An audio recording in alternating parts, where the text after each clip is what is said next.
From the very beginning, Japan had been looked upon as being the very best in the world of Street Fighter. We've not power scenes composed of the finest Japanese talents assembled to do battle for the glory of being crowned the best. Week after week, we've witnessed the evolution of Street Fighter, and even more so, the further development of true professional and phenomenal players. As we get ready for history in the making, these moments have brought us to our final two teams. Ladies and gentlemen, it is our absolute honor to present to you the grand finals of Street Fighter League Japan. My name is Vicious, here with Senkola. We are here to crown our champion between these two teams, DetonatioN FocusMe as well as FAV Gaming. Senkola, how are you feeling about today's grand finals? I'm ready to watch these two Titanic teams battle it out, fight it out. They've given us some of the best Street Fighter action thus far. But before we get to any of the fisticuffs, let's real quick give some love to the people who were unfortunately affected by that awful earthquake that had happened recently in Japan. Just want to give some love to those people and wish nothing but recovery to everybody in Japan that was affected. And appreciate all the efforts that we see around the world. Everybody donating, noticing what's going on, and you know, giving that love out there. I truly hope that people can stay solid and stay safe. We do have our two commentators, Aru and Hameko, presenting the grand finals live in Japan. And also paying tribute to those that have done the most for Japan to help provide as much as they can for those that are currently being in the current struggle post-earthquake that it occurred on January 2nd. But as we get started into it again, we keep those people in our thoughts as we get ready for this grand event. I'm shaking, man. I know you can't see me because we're miles apart, but I'm shaking for this event. As you have said, it has built up from trials and tribulations, from matches upon matches up, some of the best Street Fighter 6 I have seen thus far, and maybe for a long time too as well. Generational combat has occurred. But now we're down to two ridiculously strong teams, two teams that have stayed in the top spot in the second part of the season. We're in the grand final seat. Let's run down the rules real quick. First to 90 points, so similar to what we had in the playoffs, but we're going for 20 more points. First to 90, and of course that means the home and away returns. As you see right there, the away side, DetonatioN Focus because they were the second seed. First seed, FAV Gaming, because they've been sitting in that grand final spot for a long time. That means away has to put up their players and characters first. The home side has a chance to counterattack based on what they see. First and second players will play that first to two each, and the third player will, in the anchor position, of course, will play that first to three as per usual. 10 points, 10 points, 20 points, respectively. But this time, we'll keep running sets of matches until one team hits 90 points in totality. That means instead of finishing it off in one go, we're running a first to one. We'll be going in with fresh set of matches every single time, and then we will be switching the home and away teams. That means FAV Gaming will be starting at home, but after that switch will be in the away side of things. So have to have a strategy for any side of the sticks that they land. And it's going to be a wild time. No matter how you spin it, no matter who comes out on top, whoever remains victorious, it's still going to be history in the make, as we had mentioned earlier. FAV Gaming, they've been in the big position before, but haven't been able to find that huge success and become champions of Japan. However, with DetonatioN FocusMe as well climbing up from the bottom at the very beginning of the season, they've done this in Street Fighter League 4, Street Fighter 5 as the very first champions of Japan, the first to ever do it. Can they repeat those types of results in a very similar situation of it being the very first iteration of the game? Or will it be a first for FAV Gaming to finally grasp victory?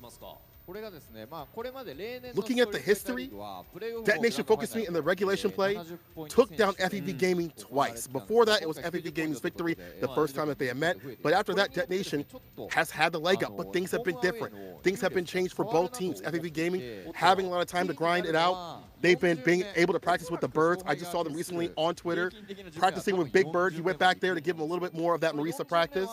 They've had a chance to play at Fave Cup and get themselves ready and see where they stand. didn't get the results that they wanted, so I know that they're only going to come through even stronger. But DetonatioN FocusMe in that second part of the season, they came from just eking in to really proving themselves to be at this top spot, to be second place and dominant against the other teams. And then Itabashi Zangief fighting his rival team Nemo and Saishun Kanso Kumamoto. It was down to the final game, and Itabashi closes it out against Shuto, protecting their spot and moving on to grand finals. They've really proven that they deserve to be here. Both these teams have proven they've stayed consistent, and now again, we're at the end. Only one team moves on. Only one team will be crowned the champions to fight the US and EU teams in just a couple of weeks. I can't believe I'm saying this. Capcom Cup coming up real soon. Just a few more weeks. On top of that, we have just crowned our Street Fighter League US champions, right? Big congratulations to the team of Bandits. Big shout outs to the folks over at Japan with No Motion as well, throwing it down for every single CPT event. The fact that they're here, by the way, is actually so sick. But again, we've crowned our US champions through Bandits. We have 2 more weeks to crown our champions for SFL Europe, but right now it is time for Japan. We talked about DetonatioN FocusMe. We talked about what's on the line for them, but we haven't really talked about the powerhouses that be, right? FAV Gaming has such a stacked lineup of Sakunoko, Ryusei, Tokido, as well as Bonchan. You're looking at potentially Chun-Li, JP, Luke, and Ken, right? So, like, how else can you really practice against this powerhouse? It's difficult, man. But then again, Team DetonatioN, if we talk about FAV Gaming being the powerhouse, Team DetonatioN is a team of utility. Fudo on the DJ, Naomin on the Ken, John Takuchi with the Rashid, and Itabashi with Mommy, Muscle, Marisa, and Geef causing some grief, if just in case it happens. That's a team with a lot of variance, though. So FAV Gaming has to be prepared for that, and I'm wondering what they're asking over in the crowd. Look at that crowd just in general, how packed it is. They're really coming out and showing a lot of support. Yo, shout out to everybody showing support for Street Fighter League all across the globe, no matter where you be. I've seen people in the US show out for Japan, for EU. And we've seen it out here, people lining up. Hey, I hope we get to go out there next year, maybe commentate from that arena. That'd be super sick, but it's great to see those seats filled out. It really is such a satisfying feeling. With how hyped we have gotten just sitting in our seats watching the offline premieres, it still feels just as ecstatic to see this many people fill in the seats of the arenas, right? And it actually makes a lot of sense because we've seen a lot of the caravans show a lot of support for the players themselves in their respective camps, in their respective teams. We've seen it happen in multitudes of venues throughout Japan. So it's cool. I'm really hoping that everybody that had been cheering on their teams finally gets the gratification and satisfaction of watching the culmination and the conclusion of Street Fighter League Japan in person, because this is ridiculously stacked. Look at this, man. Wow. I'm not talking about the talent that are going to be playing on stage. I mean the people in attendance. The fact that they are here live in full effect is a beautiful sight. This is real to them, man. We see it every single year. The seats stacked out. Japan really riding for this game. We've seen it with the VTubers and collaborations. I've seen people, tweet this out from all my friends in Japan, rooting for various teams. Even the teams that are out are rooting for other teams, pushing their hopes and dreams to get that victory. We've seen Good 8 Squad, even though they were able to make it that second spot, run caravans and still hosting watch parties. Look at the amount of people, even the Big Birds, Big Bird, Angry Bird, Mena RD, all the avian friends out there, along with Phenom, sitting in that crowd somewhere, like I said before, helping these teams practice and get prepared. This is beautiful, man. I just love seeing people ready to watch some great Street Fighter 6, offline. That'd be kind of wild if they just pulled out the recent or like the older version. Just like, oh, by the way, we're gonna warm up with this game. No, I'm totally kidding. But no, it is truly a spectacle to see how much support Street Fighter 6 has had to the general public, or from the general public, as well as corporations as well, being really involved with their teams to provide a competitive and a manageable schedule to pursue Street Fighter, right? We talked about, I know Fuku Tabate actually had taken some time to tweet us out about the Japanese CPT that had occurred not too long ago, right, with myself and James. Yes. some of these cats still have full-time jobs and are still able to make this happen, like make this a lucrative side event, side hobby for some of the players.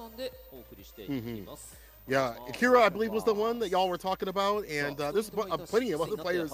It's hard because, like, it's been a truncated season, and this game just recently came out in Japan. It's only been out for, what, 7 months, maybe 8 months? That's not a lot of time. You know, you compare it to Street Fighter V has been out for years upon years, even the last season, where they understand how the game is going to be played. Maybe the meta has changed because of the patches and things like that, but they understand what Street Fighter V means. For Street Fighter VI, they just throw right in the fire and the flames. They only had like a good month and a half to grind and stay fine. We've seen how they push the meta. We've seen things change because of what has been out here. Shouts to Tokido and the driver's jab.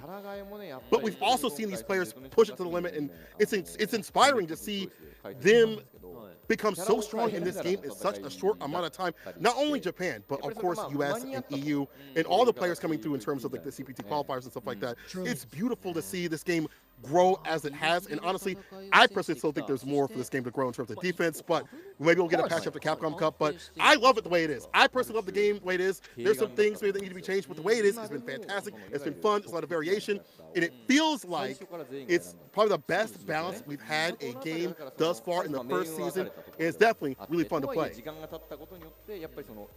It's been a very heavy-hitting game. It's been very satisfying to watch, in my opinion. I love watching the life bars melt, but also just seeing a lot of the strategy change over time, as well as a lot of the opinions on characters sort of change in such a short span of time.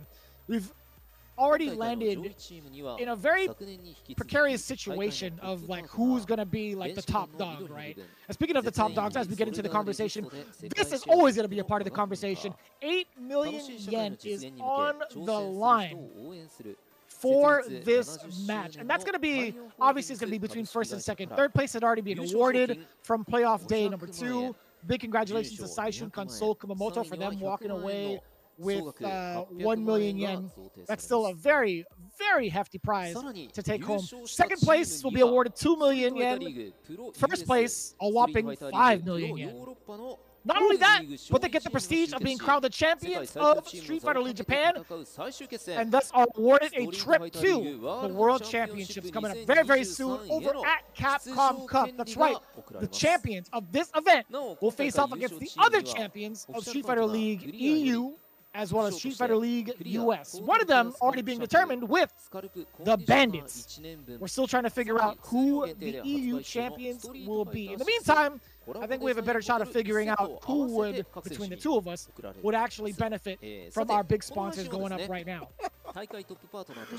Oh boy, that yen could buy a lot of clear products out here, but today it will be clear who will be taking the victory. They will be moving on, as you said, to be at the World Championship. It's going to be super sick to see these two or those three teams combine and battle it out. And again, big love to all the sponsors that have been showing love to Street Fighter League, that have been supporting these teams, that are supporting the actual event itself, all the way through. The sponsors, as well as, you know, sponsors that have been supporting the players, the teams, everything, all across the board, and keeping this hype, keeping it alive. Hope we get more of this in the future. I love team tournaments, man. It's just something different about having that strategy, having the unity of these players, watching them talk it out, and how it changes. You can see it mid-match sometimes where they'll come up and be like, hey, you're doing this wrong, or he's doing that. We saw it in the US with the comms. We've seen it out here in Japan. It changes so much of that landscape. It's something different, something new, something fresh. I want more of this at events. I want more of this support. People should definitely keep their eyes on League overall. And there's definitely reason to. We've seen some of the best Street Fighter out here, some of the best moments. Even the last moment we saw with DetonatioN going up against Seoul, where honestly thought that Iida-san was going to get clocked, but he was able to take that victory and lead his team here and lead us to this final match here. It's going to be a long one, people. Strap in. We're going to have a lot of matches to go through. 90 points is a lot of points to have to accumulate unless there's a blow up. But I don't think it's going to happen. I think it's going to be a very, very, very even match team right here between these two. Considering their history, considering what they have, the utility and the characters, the players that we see in the CPT, just watching them on CFN, how they've grown as players and how they've grown just in general. And yeah, man, it's just going to be exciting. I just can't wait. I'm getting shaky still. Yeah, I try to satiate the craving too, man. I had actually had a little bit of a meal prior to this just to get myself ready for Street Fighter League. I was thinking about it. I'm like, man, there's going to be a lot of talking. There's going to be a lot of bodies that are going to be falling game after game after game because it is 90 points, as you mentioned. One of the things that we do like to highlight is how beneficial it is to be on the home side first, right? Being able to snipe out the characters that are lying before you in weight with the proper player, with the proper counter pick, it is such a big deal to kind of get that momentum rolling earlier and get as much steam as possible. Excuse me. Now, we talked about the utility of the team that is composed for DetonatioN FocusMe, right? You have Fudo, you have Itabashi, you have John Takeuchi, you have Nauman, so that's what? DJ, Marisa, Rashid, and Ken. That's a very well-rounded squad, right? That is a squad that I deem, that I personally feel wouldn't really suffer too heavily despite being on the away side. However, you have somebody, you have a team, I should say, a group of individuals that can thrive no matter what spot they're in, right? You have a Chun-Li, JP, Ken, and Bonchan in Sako, Ryusei, Tokido, as well as Bonchan. In it all, I think it really, really matters to be able to snipe out some of the tendencies, some of the weaknesses in those away spots as soon as possible. 100%. On top of all that, endurance. You have to worry about who you're sending up, how much they can take, where they're going to be more beneficial. Are they more beneficial in the first of twos, the first of threes? If you have that anchor position, and maybe if they lose, how do you keep up that morale? How do you keep them still in the game? Like, okay, we lost this. It was dangerous that we lost all these points, but you got to be able to bring it back. Like, how do you think about the morale side of things? Because that's another aspect. This is a team effort all the way through. Everybody is going to matter. We've seen that through the playoffs. We've seen that in some of the regulation play, but especially towards the end of the regulation play and the playoffs, you've seen how the team aspect matters, where all of the members have to fight and really step up. I'm looking today at Nauman. I'm looking at Sako, who are two very strong competitors. Don't get it twisted, but have not been in that top spot in terms of owning points for the team as continuously as the rest. I'm looking at these two cats to really show out. Nauman we've seen at the top 8 of the most stacked CPT qualifier in Japan thus far. Like it is what it is, right? Hundreds of players coming through, and Nauman eating that top spot. I think that will definitely help him and embolden him from where he was at in the playoffs. He said in the playoffs, I'm not to where I need to be right now, but I will be during the grand finals. Sako, after watching him in Fave Cup, maybe not getting with the results that he wanted, but I could see where he wants to be with this Chun-Li. I can understand his drive gauge tendencies. I can understand he's got better matchup knowledge. It just feels like he is more aware how to play this character. Everybody's got to bring their A game today. So we're about to play and get things started. Again, FEV Gaming, DetonatioN FocusMe. People, do not avert your eyes. Don't go anywhere. I need you to sit down, prepare for the most explosive team in the business right now. DetonatioN FocusMe. Look at that. Fudo. The one that people need to be looking at as one of the best DJ plays. John Takeuchi. Nauman, we just talked about, the EVO champion. He hasn't even blinked in a whole year. And Itabashi Zangief, don't let him smile. What a nasty person. He starts to smile, you know it's over. So much intensity on the look of Nauman. Itabashi's trying to hide it, and John Takeuchi, he's wearing a little slight emotion on his sleeve, right? He's just ready. Nauman has not shown a bit of emotion. There he is. There he is. Now he's showing off that little There smirk. we go. But this is really important, man. I think, having the two big veterans through Fudo and Itabashi Zangief, that is a great composition to be a part of. I think Fudo, also in the current condition that he's in with DJ, he didn't even participate over in the 925 player pool of CPT Japan, and he was feeling just fine. You have players like John Takeuchi and Itabashi Zangief also playing their hearts out in CPT Japan. They got to have a lot of confidence with their teammate Nauman beside him with his past performance, as you had just mentioned. I think, with all of the data that had been accumulated from that weekend, these guys have to be as sharp as ever. But it's the same that could be said about FAB Gaming, right? When we get to see their side of the camp, you get guys like Tokido, who had made it into the big top 8 as well. You had Bonchan, who had just made it outside his top 16. If I'm not mistaken, I forgot who eliminated him early, but that had to be extreme fuel to the fire. Then you have Ryusei, all right, who's been nothing but grinding out that JP. And then you had mentioned Sakonoko as well. So you have 3 out of the 4 members being legendary veterans, with Ryusei trailing right behind him. I think Ryusei can be a legend in his own right because of how vastly improved he's become from Street Fighter V into his own with Street Fighter 6. Absolutely correct. I mean, he's definitely put his mark out here. He took a break last year, but this year he has really shown up, especially in that second part of the season, and showcasing what his JP can do when it gets aggressive. This team, you could, for both teams, you can feel the aura. You can see the aura.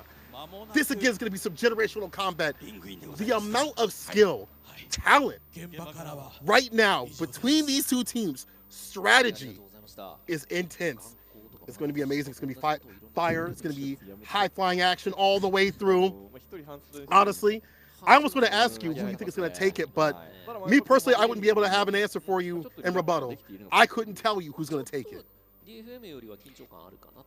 Oh, this is tough, man. I really, it's hard to say because we're so inclined to say maybe Detonation FocusMe because we've seen them in action already. We've seen both their strategy that has come into place towards day 2. We've seen them in their current form in terms of playing the game. It's very difficult for me to make an honest pick, but I've asked around. I did happen to ask the streets. I asked if you had to pick between these 2 rosters, FAV Gaming and Detonation FocusMe. A lot of people actually, I think over 67% of the people that have asked, pick Detonation FocusMe, but you cannot. It's so difficult to sleep on someone like FAV Gaming, especially with the spot they're in, and especially with the talent they have. You know, going along with that, I definitely asked a lot of people too, especially in Japan. They had a similar answer, but after Fave Cup, the answer started to change a little bit to maybe Fave Gaming being a lot better, a lot more solidified. But it looks like we're starting soon.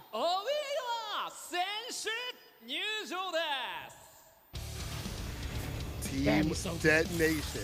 Oh, he's so great. Detonation FocusMe, attack on heavy tank. We're starting off with Fudo, the team captain leader, the best DJ in the business. And this dude, looks are deceiving. His DJ is absolutely scammy, absolutely disgusting. We've seen it work out for this team. He has one of the best, highest ranking wins in the business for Street Fighter League Japan 2023. You'll see why real soon. But after that, it's going to be the trickster, the man with the mix, John Takeuchi on the Rashid. Man, this young man is an absolute nightmare to deal with when he puts you in the corner, and he does so quickly. He plays such an aggressive style of Rashid. He's hard to lock down. Get to be prepared for what he does up on Wake Up too as well. We've seen the Wake Up dive kicks in the wild options. He is an absolute threat. He's gotten real good with that, Rashid.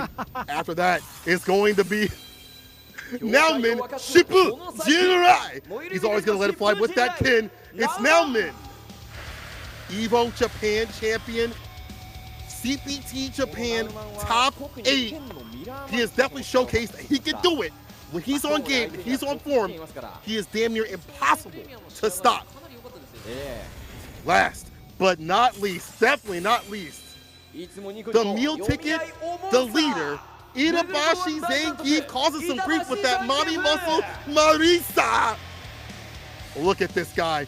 When he starts to smile, you know your time has come.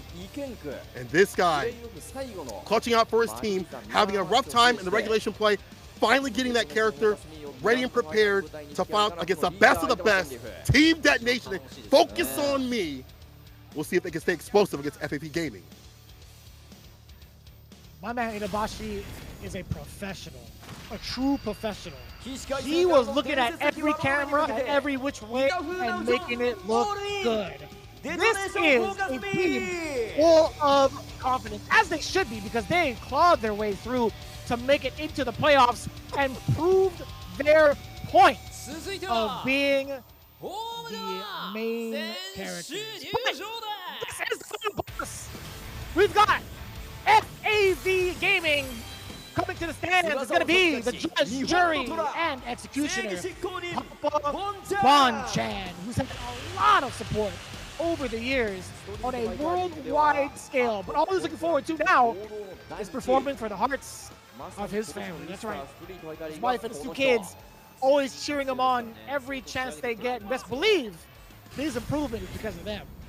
Coming up next, you already know it's the FG Scout. No, sir, the fighting game genius that is Tokido coming in with his performance in the most recent top 8.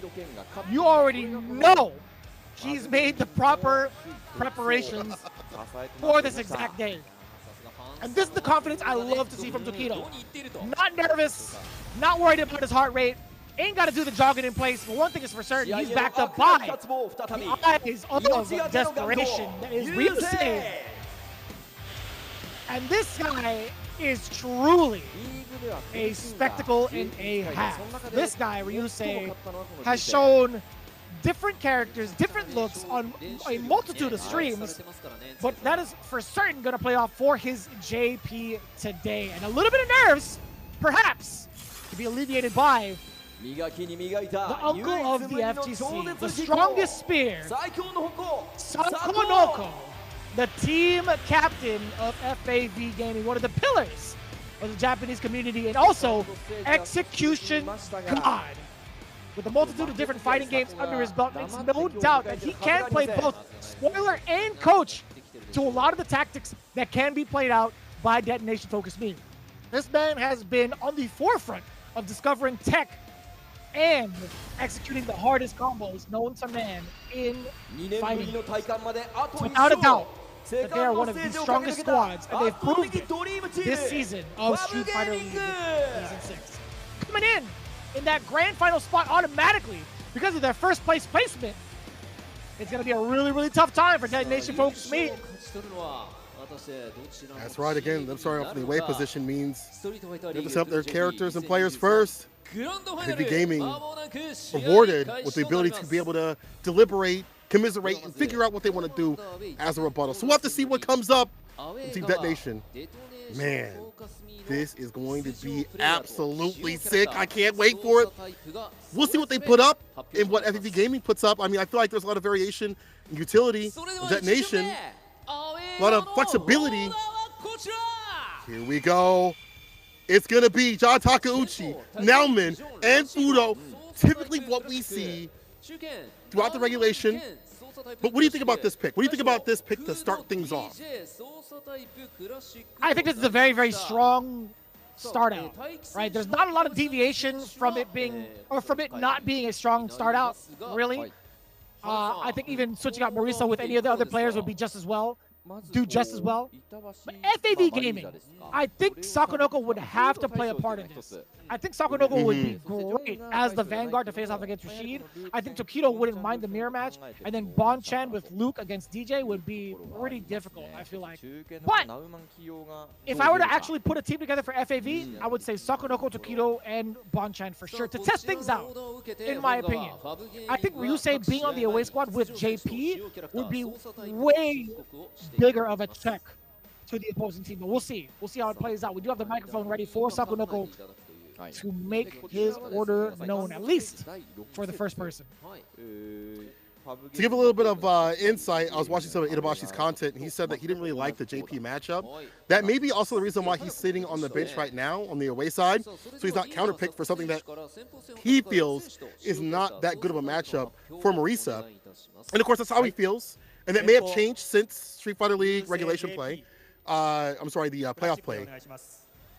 But it is going to be Ryusei up first of all things. I agree. I would have thought that Saka would come up. I think that Chun-Li does very fantastic against Rashid. He can't use the fireballs as like a poke or kind of like a gauging tool because of Hazanchu cutting through. But JP up also could be dangerous. His neutral's really good.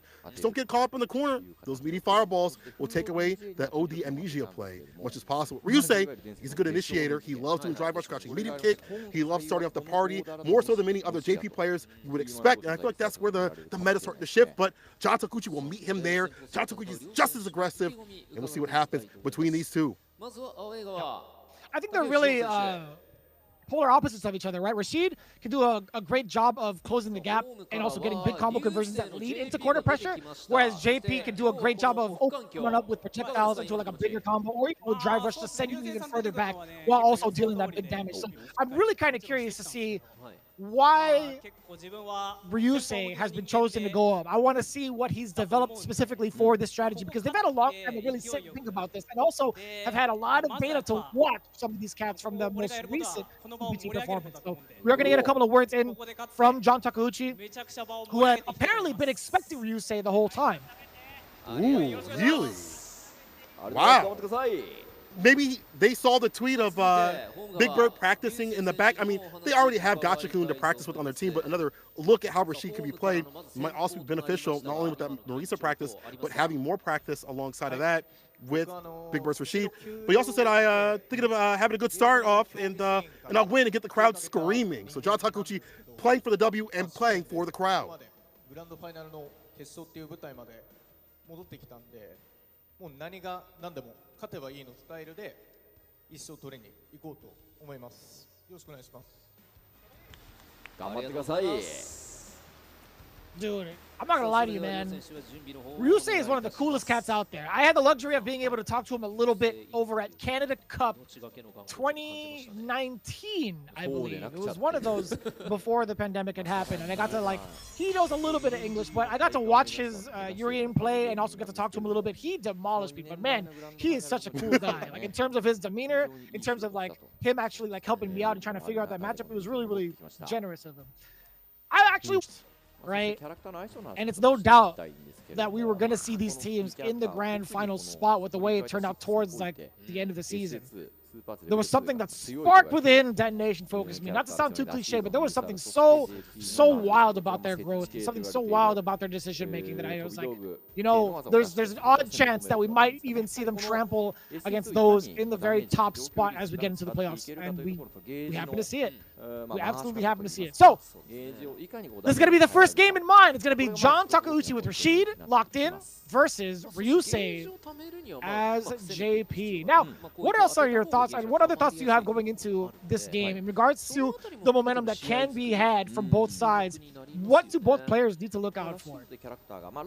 I think when you're Rashid, you need to look out for that stand fierce, stand medium punch, crouching medium punch. Those are blessed buttons, and it's hard to fight that neutral. Talking to Big Bird, he was like, all I really have at those ranges is stand heavy kick, and I have to clip one of those disjointed buttons and hope that I get that punish counter, or I drive rush in with like forward medium punch. If you can make your way in, you can get nasty and you can initiate your game plan of knockdown in a OD fireball, call it the amnesia, where JP can be on the back foot. However, in the reverse, JP has some really great ways of stuffing and stopping drive rush and those forward momentum buttons of forward medium punch or whatever Rashid wants to do. Crouching medium punch is such a great button to do so. We see that continuously time and time again. It leads into big damage. You also have to be worried about burnout on both sides. These are barons of burnouts for different reasons. Level 2 on the side of Rashid, level 2 also on the side of JP, but for different reasons, different methods, different mixes as well.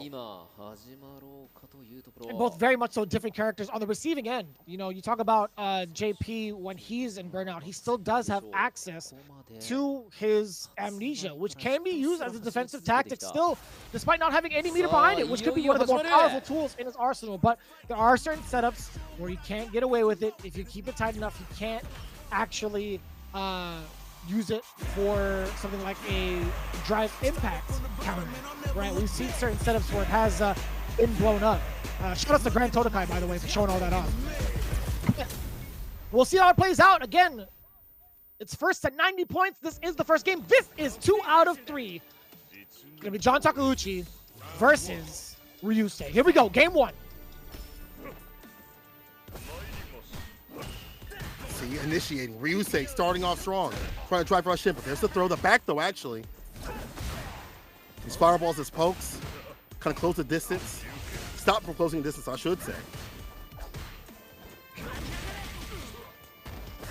Did you see the heavy mixer does get the anti-air? We did see a little bit of a counter from Ryusei. I wonder if that was OD amnesia. That throw, more than enough. So trying to fight his way out of the corner. We talk about blessed buttons. Speaking of which, that punish counter is going to reach. No. The follow-up. This is absolutely fine. super machine kick right after it. Yes, sir. Super machine kick. One more hit. Backs away. No amnesia in play. Forget how to block. I can still make you drop. It don't matter. And I like that he's looking out for those tendencies on defense here from Ryusei. But again, Ryusei loves to initiate. Crouching medium kick is one of the ways we've seen these players just drive rush in. Man, look at the assault. The amount of damage on the drive gauge as well. It's not too bad, but the punish counter throw is there. Gets two. Try to do it again. OD spinning mixer. Get off of me. Set up for the fireball as well. OD amnesia. What's the defense like? You trying to parry it? No, sir. The punish counter is there. Throw. There's going to be a lot of chip damage coming in. And you say, oh, so we thought the trickster being able to navigate his way around the two windows. You fight some space for ESR. Not this round. You're going down. Ryusei still has level 2 on his side. So is John Takuchi. Again, he initiates with a crouching medium kick. I like him getting aggressive. Look at this corner push immediately. Stand fierce.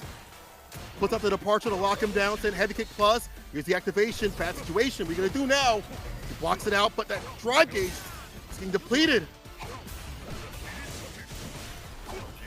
Man, look at the assault.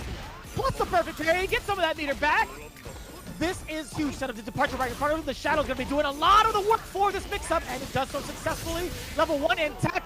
Didn't even need it. What break? What are you talking about, Ryusei? Like he never left. Like he was here the entire time. Oh my God, Ryusei. Again, Rashid is so strong for, and we haven't even seen Yasar. We'll see if we can see even more games. John Takuchi can get that victory, or if it'll be a quick end for our first match.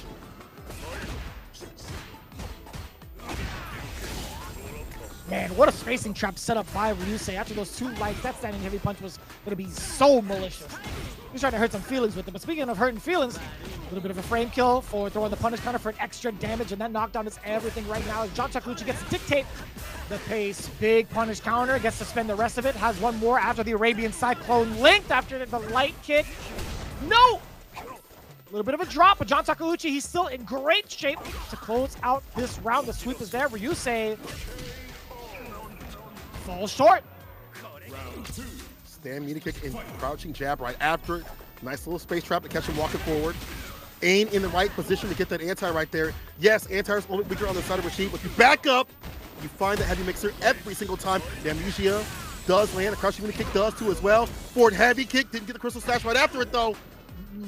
A little bit awkward to land that Streebog. And then medium kicks as well, and a big counter hit to start things off. Streebog again for the corner.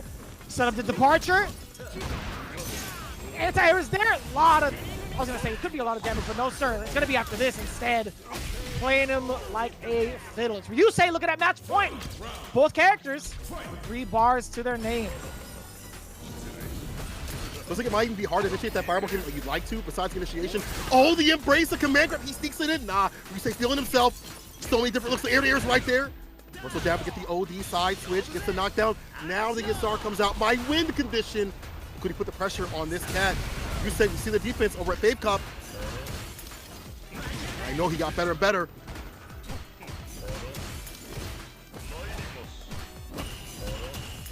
And I like how he's utilizing his drive rush after it's his turn to engage to get a little bit of push out of that. But no, it's the Shadow. That's totally fine. Gets him in a spot to activate level 2. What's the defense?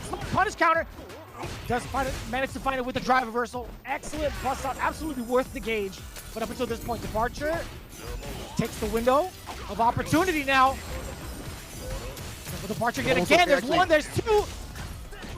Great block. Crushing mini kick. Against the overhead. But nothing after it. The drive impact. Oh, OD. Burnout. This is fast with machine kick, but still gets it. That's it. Ryusei with the first victory, keeping it as meaty as possible. Super smart to let that spike rock. That immediate trigger off after that string made it so that it was going to be a checkmate scenario, or at least chip damage for another sequence, right? That level 1 was not going to be going anywhere. It is not projectile invincible. There was no way, in my opinion, that John Takuchi would have been able to, like, maybe survive another set of normals. But I will say this, man. Ryusei, such immaculate offense and planning and strategy when it comes to getting rid of that drive gauge. It was so well done. Right. That's something Meta's been pushing, right? You mentioned the drive gauge depletion and deletion. That has been like the focus for a lot of these JP players and a lot of these high-level players. It's another aspect that I feel like hasn't been fleshed out all the way, but you see Ryusei hyper-focusing on that, making sure the character doesn't burn out, no reversal as a rebuttal, no OD spinning mixer to save him. We did see drive reversal, you know, calling out the level 2, but you were caught up in the corner. He's still up in that bad space and place. No way to leave, and Ryusei just on him as much as possible. And I like seeing JP players get aggressive. I like seeing the switch up. Before it felt like JP was like that zoning type of character that could, you know, initiate if he wants to. But you see the benefit of doing so. Round start, you see the benefit of keeping them caught up in the corner as much as possible.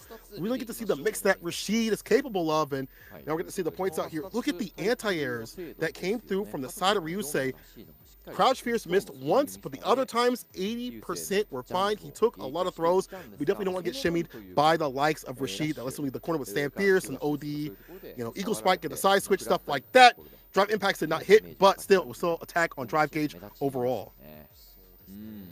Yeah, I mean, there was a moment where a drive impact had hit, but it was part of a combo.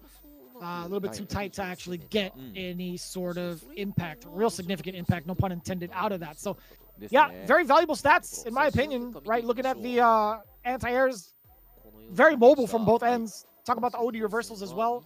Nothing too grand, but one of them led to the destruction of John Takeuchi. But I think one of the stats that doesn't really get taken into account is the drive reversal. Although there wasn't a lot of it, I think there was a pretty significant one in combating against the level 2 that Ryusei had thrown out that was done by John Takeuchi. I think that was really, really well played in regards to keeping the defense alive. But I think it's also something that Ryusei had considered in taking away the drive gauge. So super, super smart. Ooh, Sakonoko stepping up to the plate against Nauman's Ken. Really? Now, CFN watching, I've been seeing Sako play against the Birds. Obviously, Angry Bird, seeing him practice that matchup. I've also seen him practice against like TS and many of the other Ken players. We saw TS also at the Fave Cup. So I have to imagine that he is prepared to fight Ken from all angles. But this is Nauman, I feel like, back in business. Like, a confident Nauman don't drop combos. A confident Nauman stays optimal. A confident Nauman has reached the top spot of the strongest CPT Premier online. And that's not a Nauman you can mess with.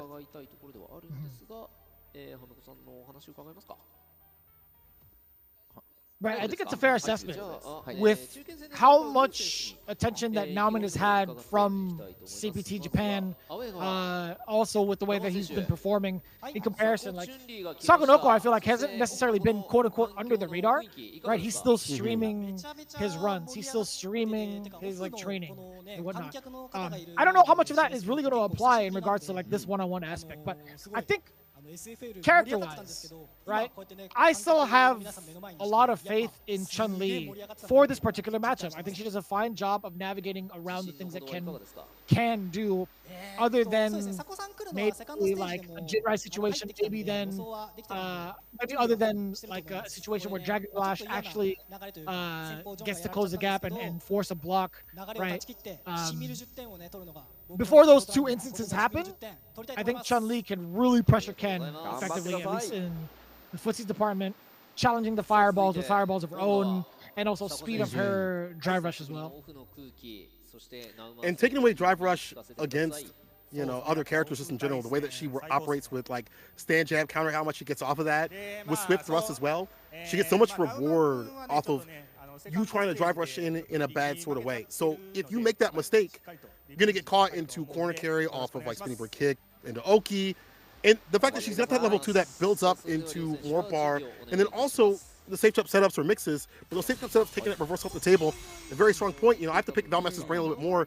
He believes that this matchup is not that good for Chun-Li, but every other Chun-Li player I've asked and every other Ken player I've asked, they believe what you believe too as well, where Chun-Li definitely has it feels like a slight advantage in this matchup, or definitely can fight Ken, but Ken is still Ken in the terms of he still has that win condition anywhere on the screen. He'll take you to the corner anywhere with damn near any single interaction, the side switch off of damn near any single interaction, so you have to be careful on your toes at any point. It's like on paper, Chun-Li does very well, I feel like, but then the match happens and then human error happens and you just get side switched and put in the blender and not able to avoid those throws. You have to wake up like legs instead of holding, like going for backdash or whatever to avoid the throw pressure.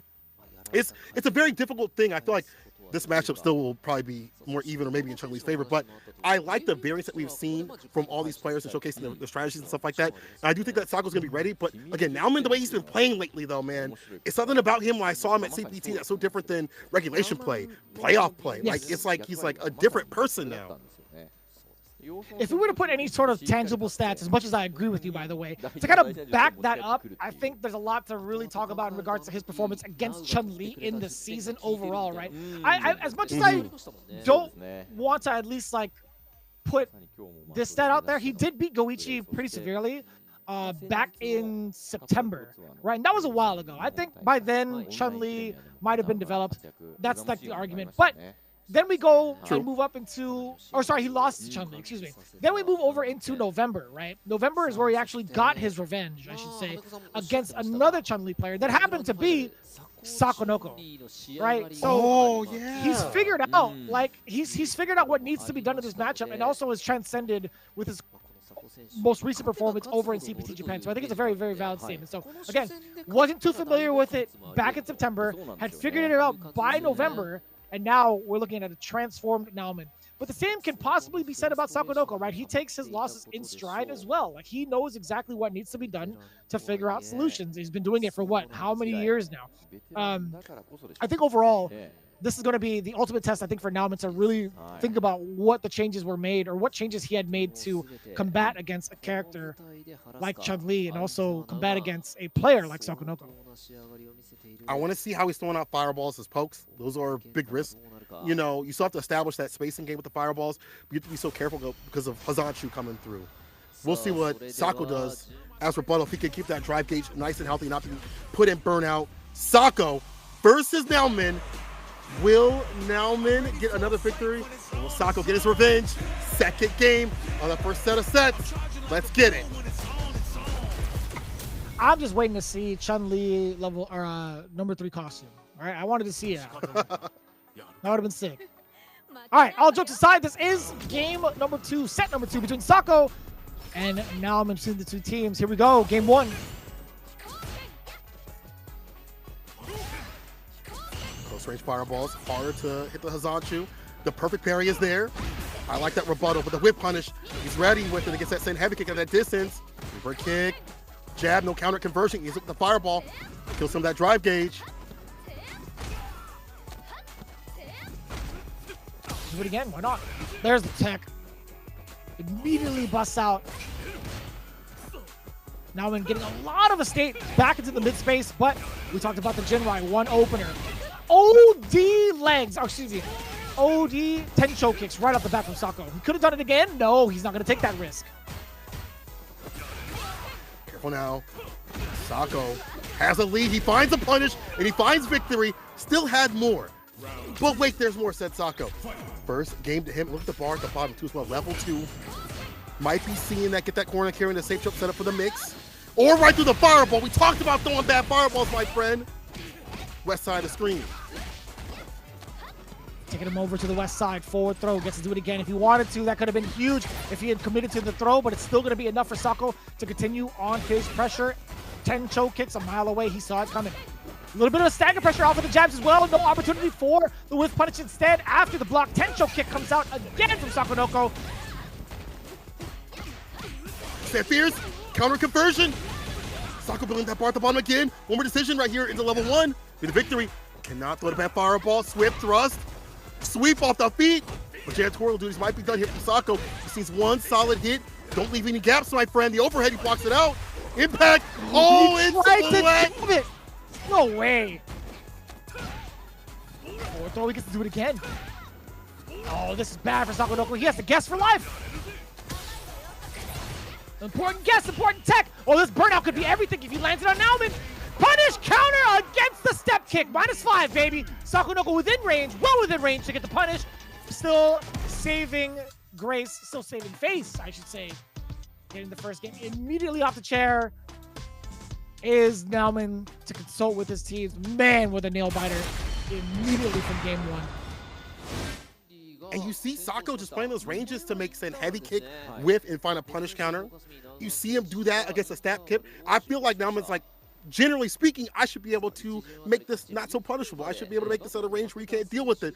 But you see how Sako's using that character's walk speed to be in the right range, to be able to find these punishes, to almost tantalize him to whiff or miss, and so he can get those hits and find those fantastic punishes. We all see a punish against the fireballs. We talked about that being problematic. You throw a bad fireball against Chun-Li, she either have Hazanshu, but also these supers coming through that lead into an advantageous state. She gets to pick up at the level 2, the corner carry. She builds up more drive gauge after that too as well, and builds up more bar at the bottom through all of this. And she gets the safe jump setups, so the empty lows and throws, all that stuff after that. Corner pressure, also really nasty. Her throw game in the corner, not really true, but it kind of is because she has swift thrust. You're worried about like walk up, stand jab, and swift thrust. You know, the throw game ain't real, but you're worried about what could happen if you do, you know, try to press a button at the wrong time and she smashes you with that forward medium punch. Yeah, I think there's still moments where Chun-Li can pressure you between like a throw and a normal. That could be a little bit problematic, as we saw from the very, very first round against Nauman, where he kind of essentially had to guess for his escape.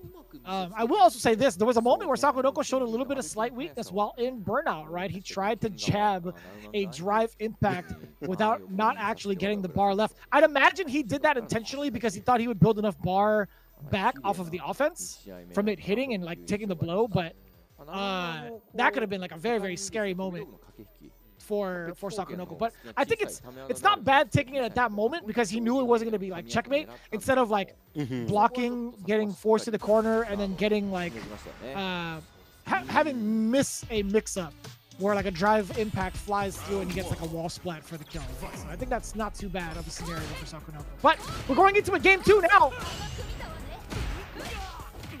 Perfect parry as the anti-air choice to start off the party. Sako getting hit. Close range drive impact against the fireball. Enhanced Tatsu.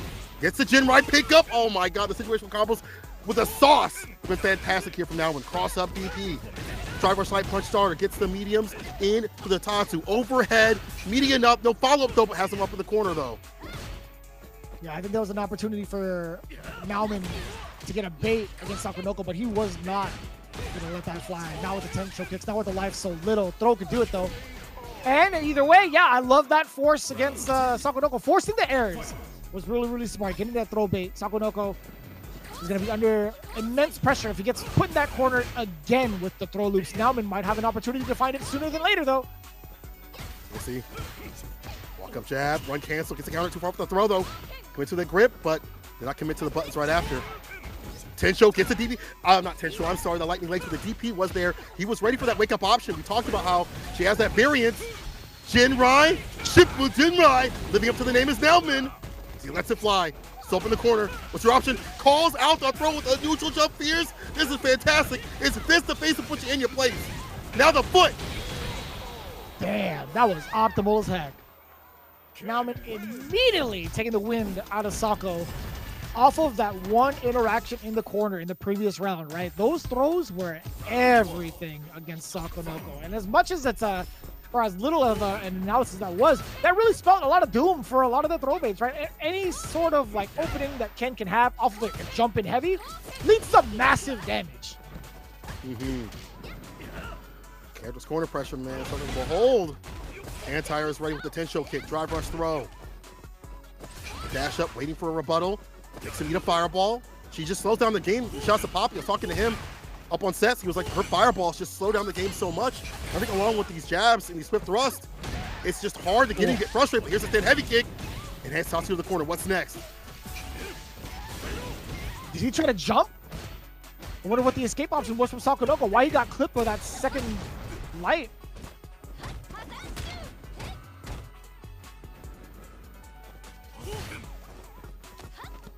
These fireballs, the dash up throw.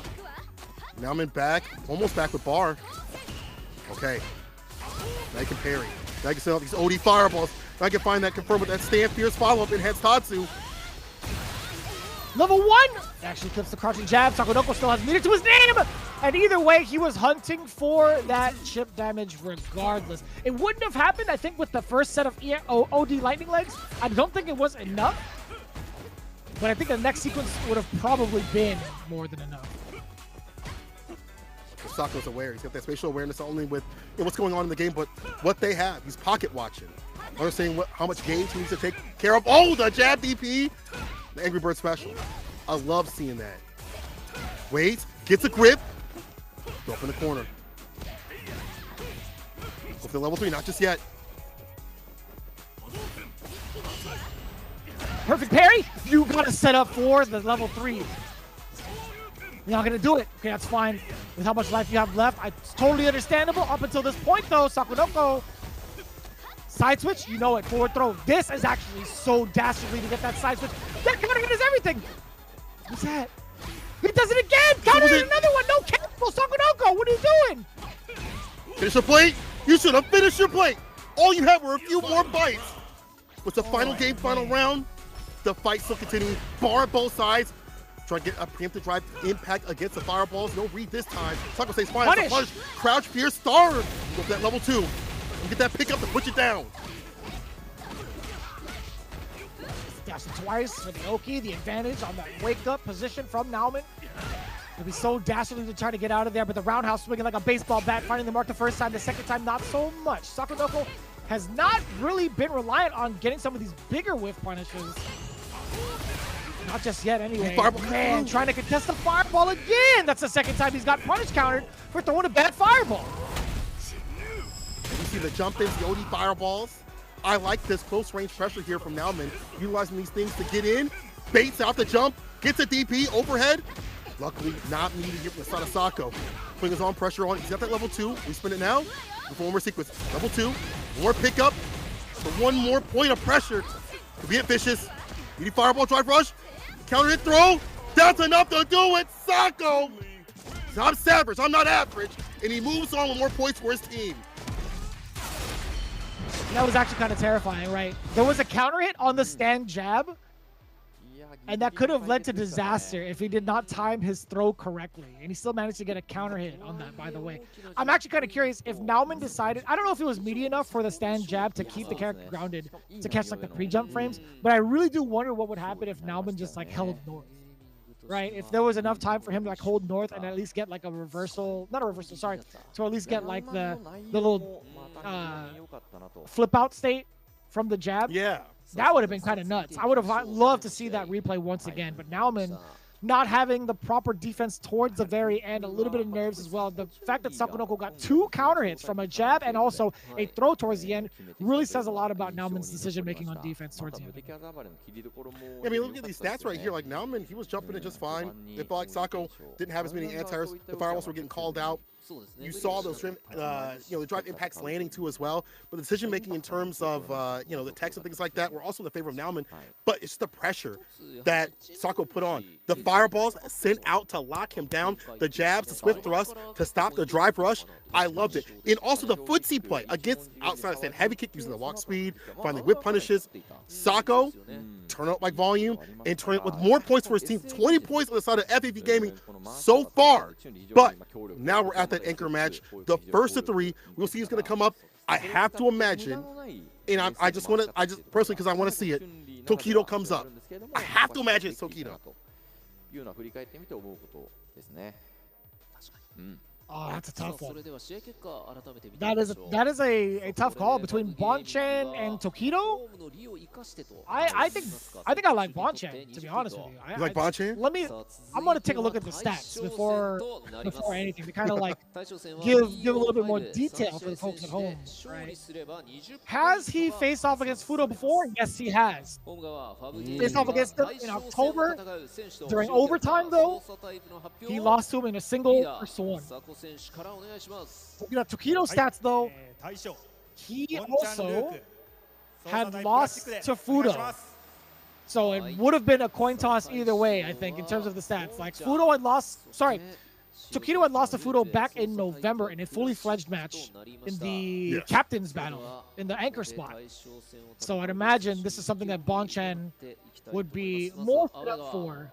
But I think overall, looking at what Luke can do against DJ, a lot of tools to stop a lot of the drive rushes that DJ can harass with. But we'll see, man. Fudo is bred from an entirely different cloth when it comes to DJ play.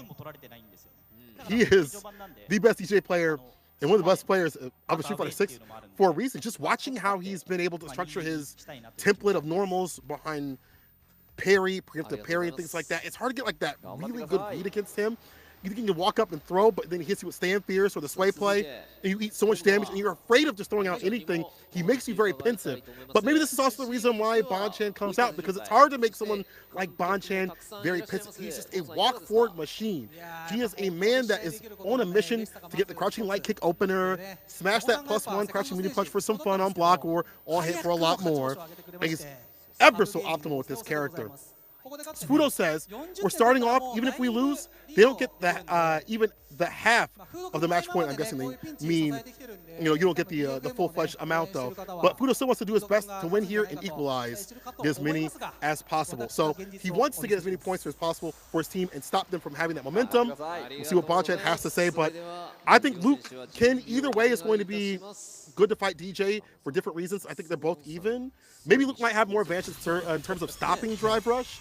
But what's your call on this matchup? Because you've played a lot more Luke lately, haven't you? Yeah, I've actually played both these characters. I've revisited DJ a lot more. I think there's a lot of, I feel like, pensiveness for Luke to actually go in. I think he plays just fine second to DJ, right? I think a lot of the big, I guess a lot of the big moments where DJ can kind of use his misdirection would be through Drive Rush, right? We talk about the memes, we talk about the speed. It's a fantastic utilization to close the gap. But what the really big hindrance is when that Just Cool is happening. I think Just Cool catches so many different players off guard at a wide variety of levels, right? Not even just like the lower levels, but also at the very professional levels too.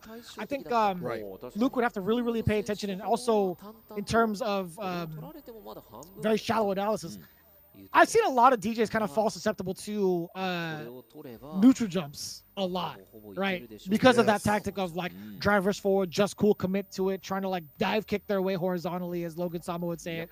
I think a lot of the times that kind of gets blown up by neutral jumps more often than not. But we'll see. I think in terms of the matchup at hand between DJ and Luke, as even as I like it to be, I think right now, I still think if I were to really put a number on it, I think it's 5.5 in Luke's favor. Don't crucify me for that one. I think that's very true. I think it's 5.5 in Luke's favor. I think the entry point in terms of the jump-ins are also kind of dangerous. Like, back heavy kick can work at many ranges, but the exchange rate for jump versus jump heavy kick compared to back heavy kick at certain ranges where you'd like to anti-air, where you can't get the DP normally, is definitely in favor of Luke, right? So if you're in that right range, the jump-ins get devious. It also gets that sway play. Jump medium kick is really good too as well. They go for that sway, and they don't get like a Just Cool like right after, and they try to go for like the light kick follow-up. Jump medium kick is going to catch, and it's going to lead into so much. We talk about damage, both on both sides, but the access point from the air, I think is better for Luke. So I can see what you putting down. I'm walking with you. I'm walking with you. I also think the defensive aspect from Luke is far more effective than DJ in terms of looking at his kit, right? For defense, you have to have charge, right? For OD Jackknife, you have to have meter and level 3 at that to really play defense, or at least level 2 and level 3 at that to really have some sort of defense to it. Whereas Luke, he's got it all, right? He's got an uppercut that can be mashed out, no commitment to a direction in order for it to come out, right? That's one big important factor. 2, he has a invincible level 1 super that's also really, really good. His level 2 super comes out very fast. Also, we've seen the big whiff punish from the CPT weekend, and also level 3 just as effective too. So I think in terms of what is available on defense from either character, I think Luke still has the upper hand, I should say. He's like the complete toolkit overall. DJ being in burnout, definitely not a good time once you have those level 2s, as you mentioned. Bonchan did tell the people at home and in the crowd, he said, maybe the DetonatioN FocusMe fans are hoping for Fudo to get the win against me, but I'll tell you guys that the reality hurts more. That is devious, villainous, disgusting from Papa Bonchan. Oh my God, Vicious. Oh. I really appreciate that. That's the kind of talk that I love seeing from Bonchan. But it really comes down to the matches. I think there's something different about the way that Fudo's been playing and really pioneering this character. We'll see how much defense is actually going to be needed. We'll catch it here. Anchor match, the first one of the day. Fudo versus Bonchan. First to 3. So he gets that victory. Oh, they let the intros rock. I appreciate that. Long match.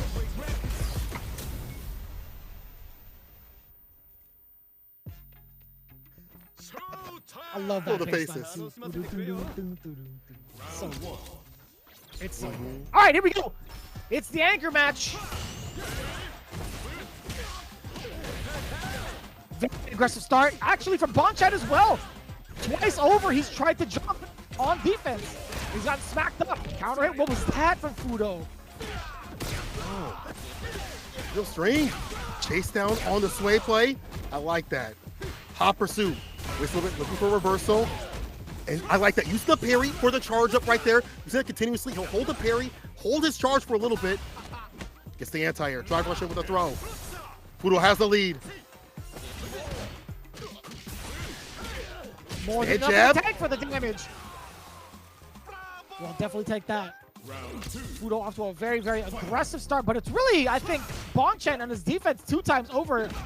I couldn't imagine what he was trying to do. I mean, obviously it was like his movement, he got clipped twice, but the damage output was just far superior coming in from Fudo too early on. But it was a pretty close, still a very, very close round in terms of how much damage could be done by Luke. Drive impact, get off me, had to be blocked. Bonchan wasn't ready for the reaction. Like that. Ending last streaks with these fireballs. But to end this man's life real soon. Hits a jackknife. Double dashes up for the throw. Up in the corner you go. That's at level 3 too as well. Getting real close. It gets a bar. Oh, you are deader than that. Stand fierce back heavy kick. Just cool. You a fool for running that reversal. Let's take it to the massage parlor. Yeah. Let's hit it first from the back. Now, let's hit it from the front. Bang! That's going to be the first game for Fudo under his belt. And as you mentioned earlier, right, even if they lose, they don't even get half of match point. This is first to 90, so he is not phased. He's coming in with the utmost confidence. He's done the math already, but we'll see if Papa Bonchan can find his rebuttal. Look at the amount of damage already pushed to the corner. Big whiff punish. Not going to be as big as we thought, but very fortunate circumstance for Fudo to get that back throw afterwards. Punish counter. +2 scenario. What are you going to do about it? Can't press a button just yet. Heavy kick. No! The OD didn't work. Oh, that's unfortunate. OD so bad didn't work. Both trying to regain some bar, especially Bonchan. This might mean more initiation here from the side of Fudo. Or so I thought. Like that sweep off the feet too far out though for the crouching medium kick. Oh, that's it. More than enough. Gets a cancel again. Back roundhouse. Round 2. Be a great stop so far from Bonchan in the first round of game 2. Just a straight crouching heavy punch. Bonchan just ran right into it. Wake up, low forward. There was a counter hit as well. Level 3 incoming. You already know it. Get back that drive gauge. Get so much damage on top of it. And perhaps maybe force Fudo into the corner after this sequence. What's going to be the play for Bonchan? Walk up, nothing. So closer to that corner. OD, perfect parry. He's been watching what happens after these fireballs. No splat though, this attack on drive gauge. Stand fierce. Oh man, this is fantastic. Jump, get that light knuckle. Jump fierce again. Even in burnout, this character can work. Look at that bar at the bottom. That level 1. Don't shoot out a bad fireball. Don't even try to jump against this cat. It'll be over with that mink or the crouching medium punch to seal the deal. The God button. There needs to be a stat in the world of Street Fighter 6. How often that crouching medium punch secures you the game. Not the round, the game.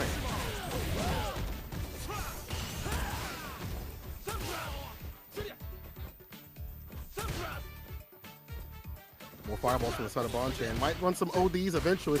Actually spins the bar for the OD for Fierce. Nice interruption with the crouching medium punch. One of the better buttons to stop people dashing and drive rushing in from BJ's that crouching medium punch. The bust out, he spins both bars right there. He actually gets the extension off the ODDP. Shout out to the Burst for talking about that. Now I'm seeing that Bonchan will spin that bar for the extension. The damage on top of that, but I think it's the positioning that he wanted immediately afterwards. Pretty important. At least to set up for a fireball and wait for a whiff punish. That space and trap could be everything for Luke players, especially with the amount of drive gauge that Bonchan had left. Speaking of which, Is this going to be more than enough? No, it's not even close, actually. Level 1, set him back, dash up. No, he's going to just sit still and throw the fireballs from full screen. We know that Luke's fireball does not reach full screen, so I'm kind of curious to see what Bonchan was looking for. Maybe just forcing Fudo to sit still. He's holding his block as much as possible. And he thought he was going to be out of range, so he thought he could punish the just cool medium. Afterwards, the medium follow-up, but still not able to get an OD. Spend it early. Man, that's a lot of damage. Rip. Barely ever see it, but Bonchan letting it rip. So you let it rip. OD, jackknife, the reversal as a rebuttal. Give me some distance, but careful now. That bar is getting deleted and depleted. Go for fireball right now. The chase down on the sway. Punish counter. Bro, burnout. Stand fierce. Oh, this is fantastic. Game to game, round to round. Let's see what's going down. Sitting at a level 3. Is Fudo going to be able to get that big opener into the level 3 first? Or will Bonchan be the one to first get that off of a crouching medium punch, perhaps? No, crouching heavy punch again! Being used as a counter poke tool. Fudo has had a lot of success with it thus far. Damn, what a sweep. Forward thrown out. Drivers forward, no, it's a regular dash. There is the God button again! Expand it. Level 3 incoming. Stuck in the corner. Drive gauge built. Significant life lead. It's all up to Fudo to make the right reads on defense with the level 3 as well. Forward throw. You're stuck here. Throw. It's the OD. Has barred his side. Can still make this happen. One good just cool conversion. One good stand fierce as we saw previously. One good sway light kick. He finds it against a stand light kick of all things. He calls it out. And again, CA, see you next game. I'm up 1. You're done. Massage parlor from the back and from the front again. Fudo getting the win. And what's so fantastic is that he's recognizing that stand light kick coming out every so often and looking for that driver side punch.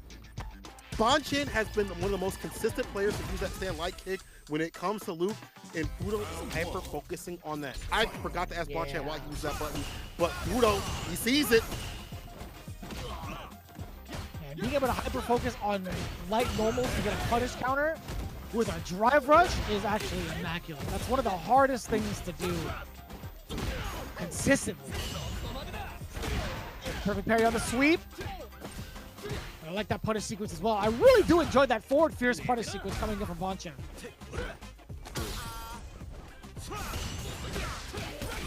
Driver slide punch, crouching medium punch DP. Driver saying take the turn. Oh, you thought? No go, bozo. All of your health depleted. That wasn't enough.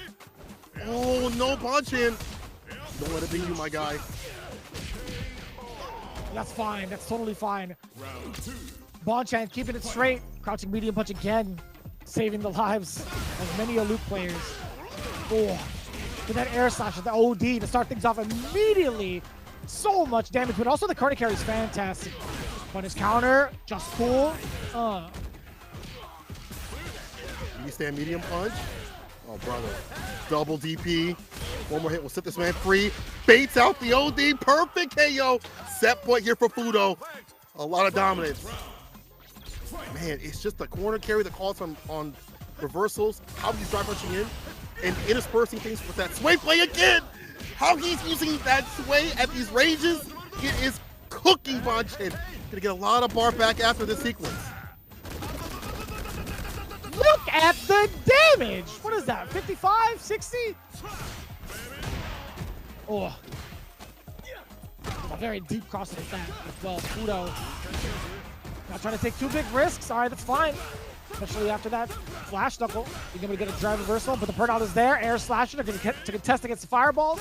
Looking for a soul bot as well to see if Bonchan is going to be overzealous with the steps. He's going to be moving forward into that if he's not careful.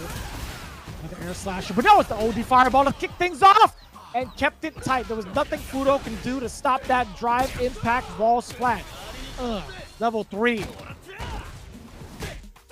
No plan as all the fist land. This will give us another game.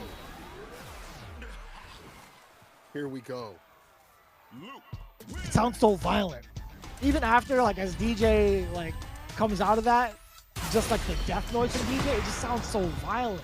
Luke is a terror and a threat.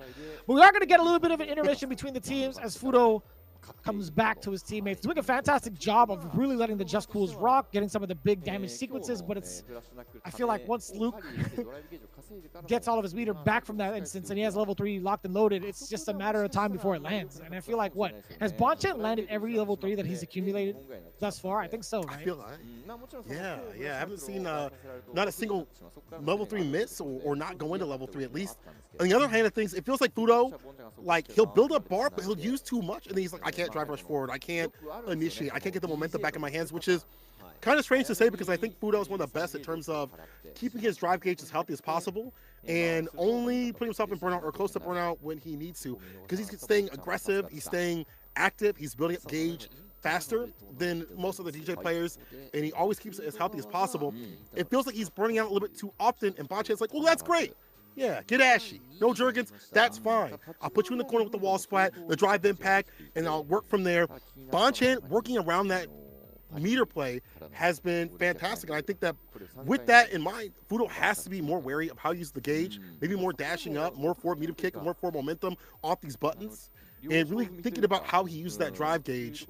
And other hand of thing, Bonchen using the God button. If nobody got me, the God button got me, says Bonchen with a crouching medium punch. How he's been calling out the sway play on his side of things and making the most of the majority of his opportunities in terms of doubling up the damage being as optimal as he can be. I feel like that's leading him to victory. So it's about even right now. Few adjustments on both sides. Still close. Yeah. I think it's so difficult though. I mean, like we talked about some of the big conversions that he's had and some of the big punishes he's had against like something like a Just Cool misplaced, but the same could really be said about Fudo. Like how many times he caught Bonchen flinching and on the receiving end of a punish counter Just Cool light ender, right? Like how often has that happened? A couple of times, in my opinion, or like not even opinion. In fact, a couple of times, I should say. And we've seen it. It's like how do you even stop this man from abusing this tactic? It's so difficult getting past the funky slicer, man. It really is. Yeah,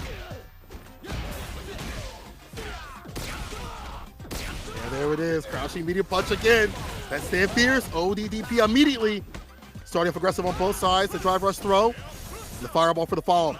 I like these jumps and these parries. Try to keep that drive gauge nice and healthy from the side of Bonchen.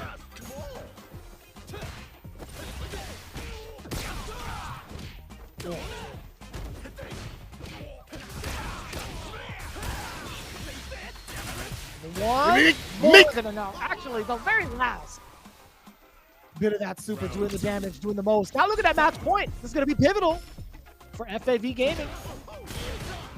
Oh, that's huge. That's the punish like, fierce, back heavy kick. Just Cool, get the extension. We got the light machine, or sorry, heavy machine gun upper. No, I gotta be light, right? Excuse me. Light machine gun upper. Parry trying to walk his way in. Punish. Kick into the light knuckle. I love seeing that. Use that button as a whip punish. Watch him try to keep that gauge up and green. He finds a whip punish against the crouching medium kick. Chaser, throw right after. And get that Oki. Oh, too far out. A big punish counter. This is going to be huge. He might have to dump out the damage. This actually might even play out better for Bonchen, despite Fudo getting the huge punish counter against the whip throw, right? He was forced to use this level 3. Do you think it would have been enough damage for the level 2, perhaps? I don't know. But no matter how you spell it, Bonchen clearly has the advantage going into this with 2 bars to his name. 2.5, I should say. This is fantastic. Yeah, having that built also towards level 3 for his side of things, big lead or big finish either way that he wants to play. Very beneficial for him. Perfect parry again. Whip punch, that so far. We've seen that so often. Fireball into like so far or drive rush. Oh no! Level 3 again. Open up. Man.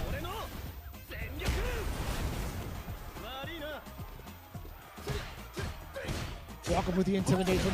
That sequence is everything. Punish counter back to back. Hey, that's not too bad. That's a knockdown. The God button prevails again. Same jump setup.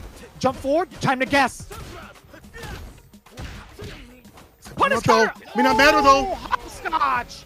It's Bonchen taking it down 3-2 in a very, very tricky sequence towards offense, or at least towards the corner in the very end of his offense. That was actually so nuts to even keep track of. Insane. Bonchen with that jump back crouching medium punch to catch him coming in. Bonchen getting the win. That's 40 points. 40 points. That's how we're going to start the day. 40 points for FAV Gaming. Clean sweep. Damn. One thing is for certain, they are truly showing out why they are the top dogs of the season with a 40-ball game against DetonatioN. Now, we are going to take some time to switch out. We're going to let you guys know for sure when that break is going to happen. But my God, FAV Gaming hasn't even come close to stopping their momentum from their induction into the grand final spot. We haven't seen them play in a very long time. And we got Bonchan dishing out these stats already.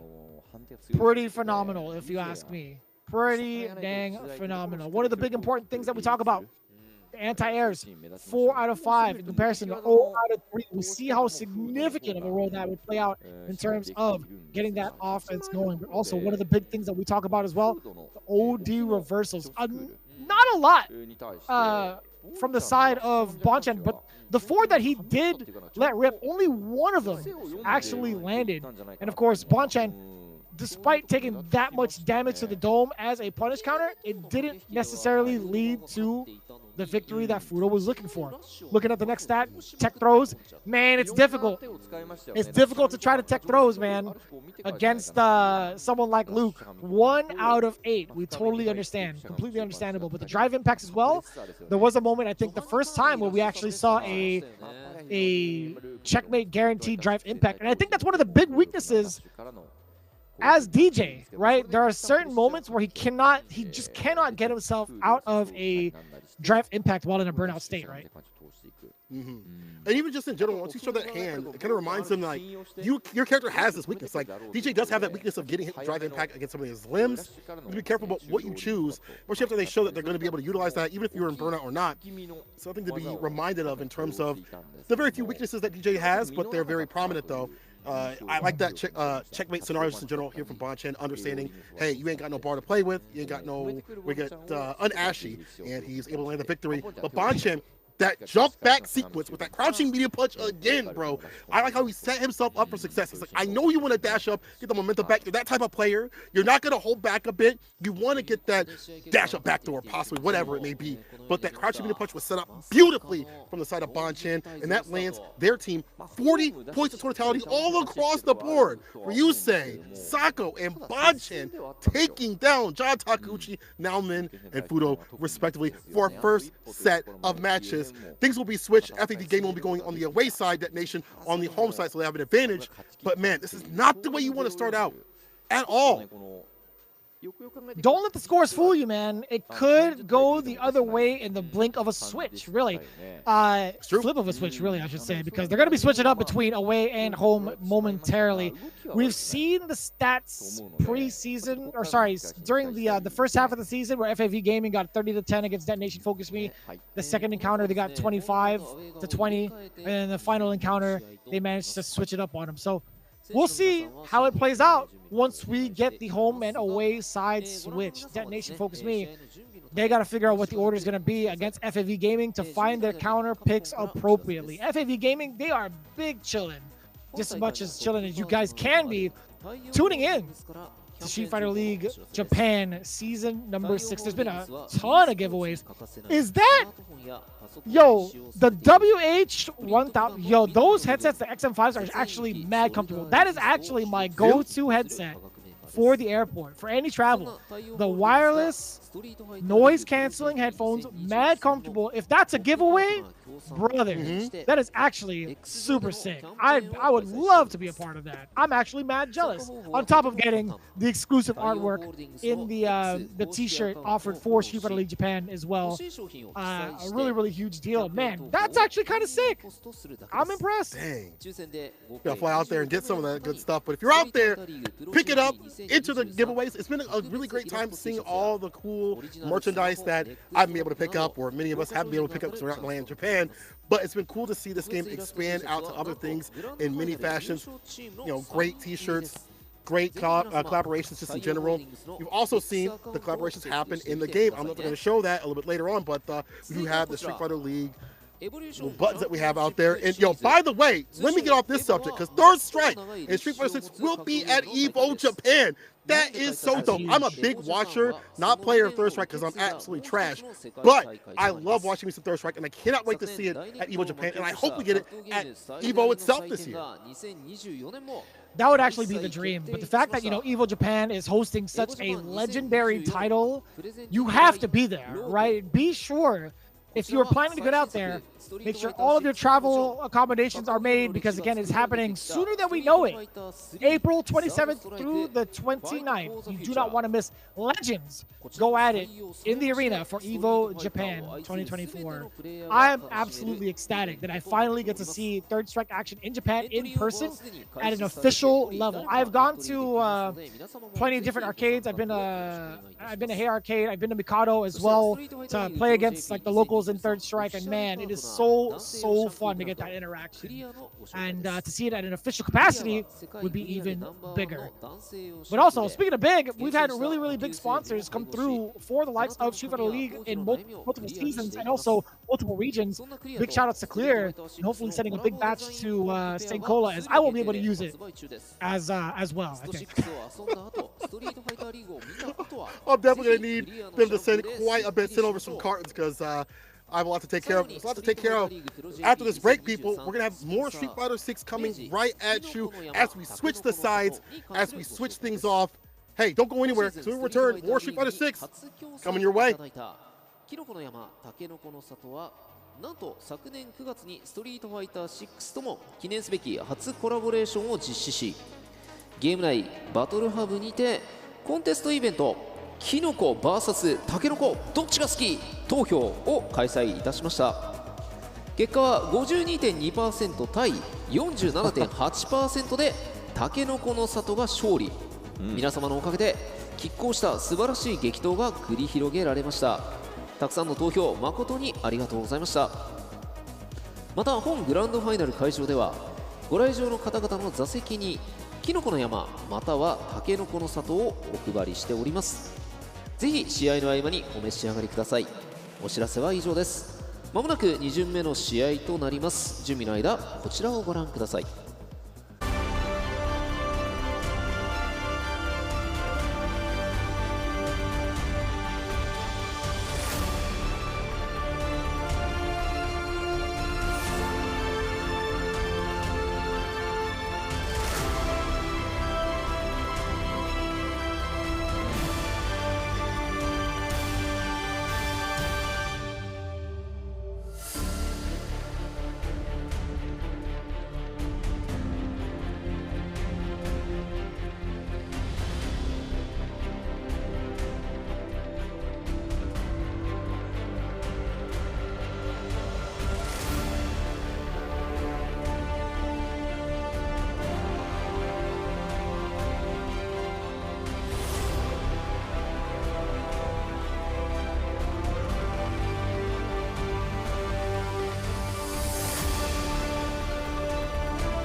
And people, we are back with more Street Fighter League Japan 2023 Grand Finals action.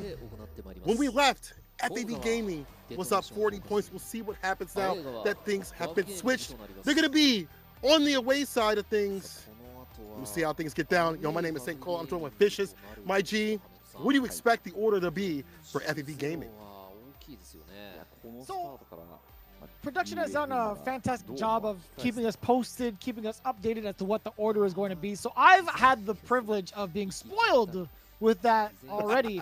But if I really had to guess, I think my honest opinion is if it ain't broke, don't fix it. I think the current squad that played in the home spot did such an amazing job, with the exception of probably like maybe not having like Bonchen, keep it that close and maybe swap him out for someone like Tokido. But I think both Yusei and Sakonoko, I think they should play again. So with that in mind, if I didn't see production's notes on what the order is going to be, I would still have Ryusei, Sakonoko, and then I would switch up with Tokido as my anchor spot.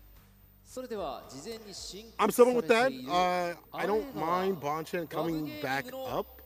But, you know, maybe Tokido's like that hidden weapon, right? Like that secret weapon at the very end. Use him to get that push, that last couple of points. His kids been looking insane. They're going to be seeing the order right now for FAV Gaming. Of course, as we said, Ryusei, Sako, and Bonchen. I think for Bonchen, maybe the idea is like he's already warmed up. He's been cooking, even though it was close in that anchor spot. If things go bad, you still have the Ken to back him up in the next round of matches. So have him come through. If he gets that win, it's just a few more games after that to get that victory. But we're seeing what they do in rebuttal. I wonder if Ida-san will come up this time. Yeah, that's the really big important question, right? I wonder if Itabashi is actually going to be playing spoiler to any of the other characters here. Perhaps maybe a Ryusei. I wouldn't be surprised if we saw Itabashi step up to the plate first. But knowing him, he really enjoys the challenge. I think he would save himself for the Generals match. But we'll see if that's going to play true or not. So they are congregating. They do get the order ready, if I'm not mistaken. We still got Fudo. We still got Nauman still discussing and getting ready. But the first player up against Ryusei, I genuinely wouldn't mind seeing either Marisa or Ken for this matter. So we'll see. I'd like to see Ken. Even though Itabashi may not like that matchup as much, I feel like I'd also like to see Marisa, because in the first or two, she could decimate any character, even if the matchups aren't fun. We'll see. It's Nauman, okay. Now, as the Ken players have developed this matchup, as we've seen the past couple of months, it may not still be good for that character, but they've been keeping it as compact as possible. CQC, you see. Fireballs at mid-range, OD fireballs for the knockdown. Up in the corner, they know how to go to town and make these big reads. We saw Phenom with the 4 throws, or maybe it was 5 or more than that, but really understanding how the defensive tactics have been coming through for these JP players. And I think that, again, Ken, even if he doesn't win a matchup, he still has the win condition in his pocket at all times, even against the likes of a strong character like JP. 甘い部分が出ちゃうと一気にひっくり返されるっていうこともあると思うんで、そこは油断せずにしっかり勝ち切ってまたポイント獲得したいと思います。はい。ありがとうございます。ありがとうございます。頑張ってください。 All right, so we do, as always, per tradition, get the opening statement from both players before they engage in combat. So Ryusei, we're getting his translation as soon as we can. But obviously, we've seen the demeanor he's had from the previous engagement against John Takeuchi, talking about how he wasn't as confident because he did take a little bit of a hiatus from playing as a professional. But immediately after that, took to the skies 2-0 against John Takeuchi. He's looking at the same type of tactic now in his pregame interview. He says, we are going ahead as of now with a 40-point ball game, but we will stick to the usual moves to win. So, very simple. If it ain't broke, don't fix it. Having the same exact order is what he was talking about. The same exact order that got them to a very favorable position. They're looking to repeat it again. I think a couple of more words are coming in from the side of Ryusei, if I'm not mistaken. And Nauman, obviously, getting his translation in live. One thing to note, Nauman has had such a phenomenal and interesting record, right? It wasn't something like too crazy, and it also wasn't anything like too negative, right? He went 50-50 down the middle for both the first and second stage. Taking a look at the current battles he's had, the only time he faced off against Ryusei was very, very early on. That was back in August. He actually got the W against him in the first section, actually, in the Vanguard matchup. Looking at it now, though, Ryusei actually had a way better record in the second stage in comparison to how he initially performed. Still trying to find the right character and the way to utilize the character, right? He was 2 for 6 in the beginning. Towards the end, he was 5 of 9, which is better than most, and was a very huge contributing factor to getting W's against Shinobiism Gaming, Cyclops against Saishun Kansou Kumamoto, and the lot, right? I think really, really important to note that he's faced off against some of the heavy hitters that have like pretty much picked him apart from stage 1 and rebutted in full fashion. So I'm actually kind of curious to see more so what Nauman has to stop someone like Ryusei, who's been a little bit more under the radar, so to speak.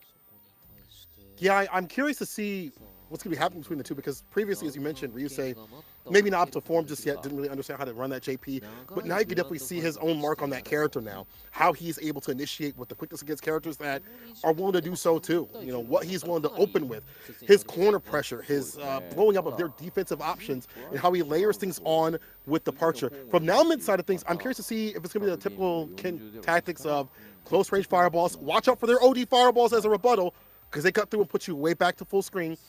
How he initiates with drive rush stand medium kick, maybe crouching medium kick too as well. What he's doing up in the corner, we've seen him be optimal, but if he gets a little bit nervous, we see the shakiness of his play sometimes, which could come through against any JP player, of course. But Nauman, he's an EVO champion. He's out here for a reason. And I feel like after not having the match that he wanted previously, even today, I feel like he's going to go back to the drawing board and say, okay, if I'm fighting JP, I'm fighting Ryusei, I've got to be better. It's only going to make him more powerful. He's going to get that Senkai boost, and they put him loose. But it's his first match on the switch up. They shake hands, but it's about to be battle, baby. Let's get it. I can't wait for this one. Again, Nauman, I want to see the optimal ability that we've seen in terms of, like, he gets... It feels like he's almost like Angry Bird when he's able to get things off situationally. Maybe not as consistently, but he has those moments where he's like able to get these situational conversions off. We saw the enhanced run, Tatsu, he had the faults too after that. Like, I was like, that's what I want to see continuously. It's just making the neutral combine and matter. Like, that has to be what he has to get to. He was close against Sako. His final game final round. Can you take it against Ryusei, though? This is the question. Ryusei ain't no slouch. Yeah, you're not going to get as many chances to live in comparison, right? You're not going to get as many chances to break through somebody like JP in neutral as often. So that is a very valid point, too. Like, you're facing 2 entirely different characters, 2 entirely different playstyles. You cannot let your guard down for sure against this character. But you talked about, like, the optimization of a character. Nauman is definitely up there with the likes of him in terms of getting all the damage you can as Ken, getting the right situations for Ken to set up for your win condition pretty easily. Nauman's got all of that down pat too, so we'll see. I think it's more so on now Ryusei what he's capable of, since we haven't seen him as often, right? True. Drive rush back throw, sets up for the departure. Fireball for a fireball. If you're careful with throwing out fireballs as Ken, because OD fireball from the side of JP, if he wants to spend it, we'll clip that and clip that pressure so when start up. Look at that. Stopping the drive rush with the speed bump, as we put it. And there's that OD fireball. Just talking about that. It's almost a wrap. Careful now. Oh. Kick confirmed into the target combo. Blocks the overhead on the way out from the run. Go forward fireball, allowing Ryusei to get clipped instead. I thought it was going to be his turn to get that break, but no, Nauman again dropping that neutral jump fierce enhanced run combo. And that could have been a very significant tide turner for Nauman. How often has he dropped that? Not even just today, but also since his performance at CBT Japan. I know for sure he's dropped that a couple of times over. So nervous for some reason. He understands what to do with execution, but maybe the weight of his team, you know, as they lack in many points, it's getting to him. Reversal jab, I like that. Thrusting him, finds a 5-piece drive, rush, stand jab, no throw though. Level 3 immediately. The bedtime story. Damage. Not quite dead yet. Gets to set up for the double departure though. Shadow 1, Shadow 2. Parry on all of it. But it's still the backdash and the maneuvering from Ryusei so hard to keep him contained in the box. This guy is a hot stepper. He will move to get that opportunity away from you. I like that. I like that idea of Ryusei always positioning himself, making sure he's in the right ranges, and how he's been stuffing and stopping drive rush. An important thing in Street Fighter 6, how are you dealing with it? What does your character present? Crouching, medium kick of all things, even against the dash ups and the walk ups. Wow, raw Tatsu, I'm surprised, but here is the OD amnesia, get some distance. Jab, punish counter, departure. Overzealous on that Jin ride.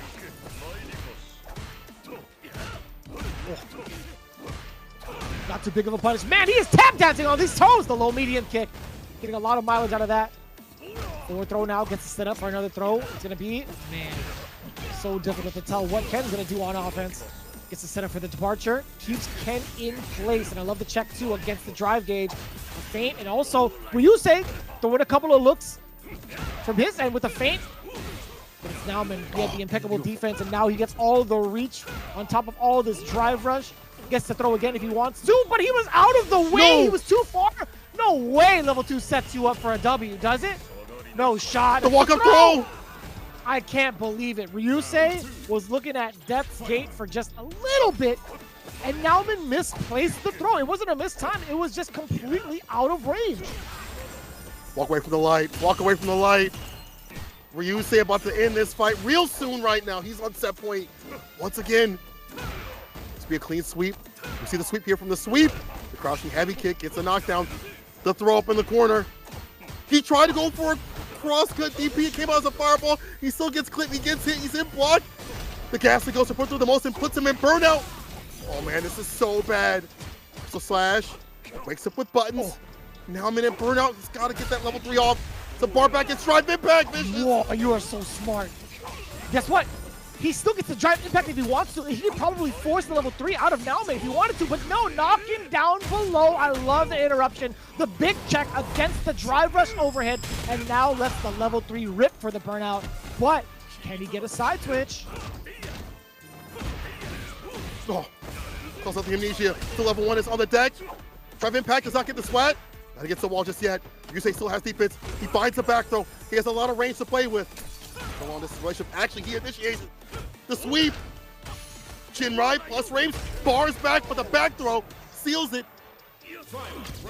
Nauman still in, staving off set point. He's still alive.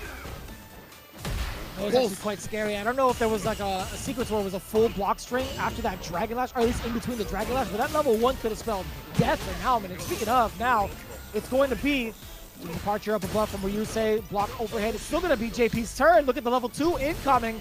A lot of boogeymen coming out of the alleyway. Forward throw. Here's airs right there. A little bit of a whip push. Here's the sweep. He's been going for that. Get that hard knockdown. Get the side switch. Dash up jab. There's the confidence I want to see here from Nauman. Backs up for the stand fierce. The shimmy. The OD amnesia. No way. Look at that bar at the bottom. Go for level 2, Vicious. No, not just yet. Gets started up now, though. Off of the target combo. What's your defense like? If you get thrown, you're dead. And that's exactly what it's going to be. The checkmate. Ryusei with 2,200 damage. Punish counter. Throw. You already know it spells defeat. Ryusei taking another convincing victory for the team. Currently undefeated 4 games straight. This guy is a powerhouse by himself. And you got to be feeling real good if you're FAV Gaming. Oh, 100%. Right now, Detonation, they got to stop the bleeding now. They got to stop it now. They said they have a little bit of time. I don't think there's any time at this point. There's too much momentum on the side of FAV Gaming. They're too dominant. They understand these matchups way too well, and their confidence. Look at the difference between these players in terms of the confidence level, except for maybe Fudo. But the confidence isn't always there in terms of Team Detonation. Nauman had some moments but wasn't able to close it out or clutch it, and Ryusei preyed upon those as much as possible. And I feel like Ryusei, again, being able to initiate as a JP player is what makes him so dominant, so difficult to deal with. He's got the anti-airs on deck. You see the 2-2 right there. Being able to check this character outside the skies. Not so many times from the side of Nauman, the teleports were coming through hot and heavy. He held the throws as JP Same with Nauman, but he held too many more. The drive impacts were landing. The one drive impact definitely helped out here from the side of JP and Ryusei more than it did Nauman as he whiffed the one. But overall, though, what really helped out is that amnesia to route things back in the hands of Ryusei. And I wish we would have got that stat because there were quite a few of those amnesias, a little bit more often than we would typically see. And I think that really stemmed down the pressure of Nauman and made him even more afraid to approach. 50 points, Vicious. 50 points. What is going on? Some FAV gaming. That's what's going on. Again, Ryusei, Sako, Bonchan, they're locked in, baby. They're on the away side, right? We're supposed to be seeing somewhat of a different look, which we did from Detonation in the hands of Nauman. But there were just some really critical errors that cannot be made at a stage like this. Nauman, a handful of mistakes led him to his defeat. And it truly was that. There were moments where he had offense. He had his win condition. He could have had another highlight reel with a handful of throws. For example, he had let go in one of the rounds where he was a little bit too far to get a throw against JP. Now, I don't even know if that was intentional to be like, you know, I'm going to go ahead and bait my throw so that you think there's a tech coming or that you would need to tech. And I'd be able to punish afterwards. That wasn't even close to the case, right? Because there was a punish counter after that. But again, very interesting mistakes coming in from the side of Ryusei. Oh, gonna come up next. Itabashi's the one that steps up to the plate. I like this. Mami Marisa against Chun-Li, being able to use that armor against the big counter pokes. I wonder if that's going to be the same type of logic that he's following. But seeing a lot of the trade combos with Charge of Gladius against Fireball, the crumple state against Chun-Li up in the corner to get some big girl damage, and that's gonna be the move for that matchup. But she still dies to lows and throws, and Chun-Li presents a lot of those options. Maybe not the throws as continuously, but you're worried about swift thrust. Still, you're still worried about jab that could be interspersed. But as you mentioned, the armor could stem that off in rebuttal. You could see the wake up Gladius as we've seen continuously from Itabashi's and Keith quite a bit. He does like to do drive rush Gladius a bit more than the other Marisa players. A lot more than initiation, utilizing Gladius as the party starter. So we'll see. You can go toe-to-toe with Sako. This is a matchup that we typically see that often. I've seen Sako grind it out a little bit. Itabashi maybe not so much. Curious to see what Itabashi will come up with. He's coming up with the classic. He does have the modern, but I think it's been classic the past couple of weeks, if not months. So sticking with that. And Sako does say, though, the team is on fire right now, but Detonation is strong. We'll keep it calm and aim for the win. Beginning the translation here from Itabashi in rebuttal. But man, I need to see some smiles on that face, or it's going to be over with the quickness in this first of two. And I love the composure from both ends. A lot more confidence in terms of the language coming in from Itabashi Zangief as we get the translation live. But man, he's always been one to kind of step up to the challenge, right? Sakonoko being a little bit stoic but also humble at the same time. You know, he says, the team is on fire. DFM, nobody's ever gonna sleep on DFM, right? Because once they do, we've seen what happens, right? In terms of the playoff contention spots. But it is on trying to work up the crowd a little bit. He says it'll be really fun to take back the points and win from here, right? And he lets it out towards the crowd to see what the reception is like. And of course, the crowd, the arena pretty much erupts. And that's the kind of showmanship that is really needed, I feel like, from Detonation FocusMe. Itabashi being the one to do it obviously just makes so much sense. I'm really excited to see now what this matchup is going to be like with these two players engaging. I think Marisa versus Chun-Li, I think it's a matchup that's not, I guess, as dissected in comparison to what's happening in the meta, and that's the truth, I think. I don't even get to see it on a lower scale. I rarely get to see it, I feel like, because there's only a handful of real Chun-Li specialists out there. There are a handful of Marisas. I will say she's technically a dime a dozen at this point, but it's difficult to really be able to get the full analysis between Chun-Li and Marisa. But based off the fact of what Chun-Li wants to do, I think she does a fantastic job of the footsie department, right? Her walk speed is phenomenal to get in and out of ranges to make you think you can press a normal, and and appropriately whiff punish or counter poke. I think with Marisa, that could either be a really big problem to have or also something that can be utilized in her favor. She can walk you down, use her armor to make sure that your pokes don't get a lot of mileage out of it. And once she gets you to the corner, your walk speed is pretty much out the window. And we've seen Itabashi play that game where he will walk you down to the corner. So we'll see how much estate is given by Sakonoko to get the first hit. We'll see the explosions off of it too. Boom! Just like we said! Damn!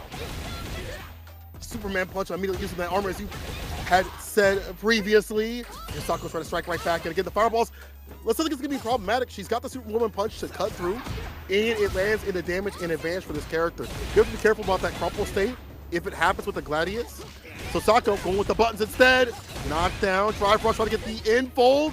Immediate DP, get off of me. Very, very explosive rebuttal from Sakonoko as well. They're low on the drive gauge, and we talked about it. You try to use your armor, you try to use any sort of normal or movement, special move that moves you forward. Chun-Li, more often than not, will use her walk speed to get out of the way and punish accordingly. Of course. You outside, we gonna slide. That's Hobby with Chun-Li. She's wasting that distance to find a whip punish and gets in, but then again, crouching medium punch to stop and stuff. That drive rush up, and Big Bird had preference that this character can stop it. Oh, they're getting stuffed. Like an omelet right there, folding. Drive reversal to back him up, but you've lost so much health in that exchange. Huh. Very awkward conversion from that. Sakonoko got 2 light punches into the drive rush into nothing. This counter hit, yeah, he at least makes it count all the way through, forward throw. And again, this is the strategy that Sakonoko's looking for. He's looking for any big normal to whiff. And you can see, man, that could have been catastrophic, but Itabashi, he's slowly working the reactions against Sakonoko. But the fireball game also comes in as a big threat. Now it's Itabashi who's really forced to close the gap. Not anymore. I take it all back. The Makiris set him down. Ugh. No bar spin. You should have spit that board. Oh no, level 3. Oh my god. Very, very fortunate for Sakonoko. Woo, still down with that Sultan. Sako. But if you're Itabashi, you better run that super to stay in the goddamn game, bro. You better spend the win, whatever it takes. That was actually rough to see. Truly, whatever it takes. He could have maybe gone into another sequence, perhaps, but I understand him not wanting to go for the level 3, but hey, man, you need what you can get against this team. Damn, that hit so far away. That Tencho kick, also being able to connect for the rest of it was pretty good. And man, the delayed lightning legs in the air against the rest of them. No, sir. If it's not early enough, you're going to get punish counter with a drive impact rebuttal. Timokiris, sit him down. Back fierce. Into the Superman punch, forward throw right in the grill. Perfect parry, side switch, you know it. Sakonoko, what are you going to do to get your life back?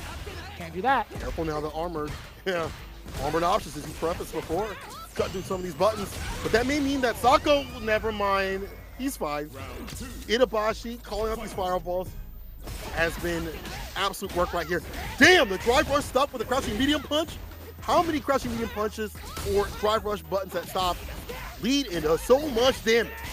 Look at that bar at the bottom. Damn. You know he'll spin real soon. Flip out. Oh no. It would have went for a back throw. It would have worked out. Now you're caught in the corner. No, I think he recovered. I think that might have been a bait from Itabashi. I don't think anything faster would have been able to punish him. So Tenranka has to spend it. Totally understandable. Well, I wouldn't say has to spend it. He wasn't forced to, but it's a great way to get your drive gauge back and also somewhat of an equalizer to at least bring him to 50%. And the armor, despite not having the defense, even if you were in burnout, you still have armor behind you. The cool thing is, if you're in stance and you use the OD version, you have hell armor. Quite a bit. You see that as a wake-up option continuously here from the side of Itazan. So stay in. Interruption gets the drive rush. Oh no, the Fighters is out and about for too long. Careful now, using that walk speed, looking for a whip punch. That said heavy kick could get clipped. I mean, it leads into so much on punish counter. We have seen it with punish. Oh, these fireballs. Oh. That actually wasn't too bad, I feel like, for Sakonoko, despite the Superman punch landing. The tail end of the fireball flipped Itabashi. Oh, that's a huge punish. And again, a lot of that horizontal movement, despite it being able to stop with the Gladius punch, despite being able to like halt your momentum, that neutral jump still is everything. Chun-Li's got a real floaty jump. That works out benefit for her. We see that be an initiation thing for him out in the CPT. You know, drive rush Gladius. I'm sure players have caught under that sort of strategy that he's presented. Play it patient. Here's the anti-air. From that level 2? No. The pushback off the stance. The flip off the drive rush to initiate once again. Stand fears don't cancel. That's a punish, and this is bad. Level 2 for the pickup. You build up that drive gauge again. Is it broke the stand medium? Whip punish! Spinning barrel kick to Ryoki. Gets the whip punish. Oh, I was going to say maybe whip punish again. Close to burnout of Sakonoko. But if he lands a hit, he could potentially get the rest of the life away from Itabashi to secure the match. Superman punch. Anti-air. Damn, that's cool. Runs the DP. It's one hit and that's it. The jab, just a dab will do. Sako with more points in the bank for their team. 60. Ida-san. Yo, Say-Jam said it, bro. Don't say, watch this, because it leads to you missing. Sako! Oh my God, this is looking dire. It's looking dark. Still peak action, but it's definitely looking darker and darker for Team Detonation. The lights are slowly fading from Detonation as we increase the lead significantly for FAV Gaming, currently sitting at 60-0. And we saw earlier, No Motion had walked up to one of the big Detonation fans that were cheering on for Itabashi. This is kind of rough if you're in that camp at the moment, but taking a look at the stats, 5 of 6 in the anti-air department. Not too bad, not too bad at all. We don't count the Superman punches in that regard, but 1 out of 3, there are moments where it's hard to anti-air against Chun-Li because of her change of angles, or at least being able to like stay up there with lightning legs. But one of the bigger moments too, 2 out of 6 in terms of throws. We've seen that Sakonoko, that type of pressure could be very difficult to tech against. 0-2, not too bad from Sako. 0%, but only 2 throws taken. We'll absolutely take that in regards to what had transpired. But the rest of the drive impacts, not as significant as a story, but the big deal, I feel like, in my opinion, is Itabashi not spending the meter where it counts in terms of the super meter. Damn. Dying with all that bar, you can't put it in a doggy bag and take it back with you, brother. It don't happen like that. Itabashi not spinning that super, that momentum, you just get the momentum back in your hands, would have been so much better. And also the DPs from Sako, 4 out of 4 DPs from against Marisa, who if you miss, you'll be decimated. That's how you know Sako was in his bag, and right now in the bag is 60 points in totality. They're playing the 90. So this right now is pivotal. If they get 20 points right here, that's 80 points. That means they only need 1 first or 2 to break through and be your champions again at Street Fighter League, but this time to move on to fight the US and EU teams as a reward, finally, as they feel they deserve.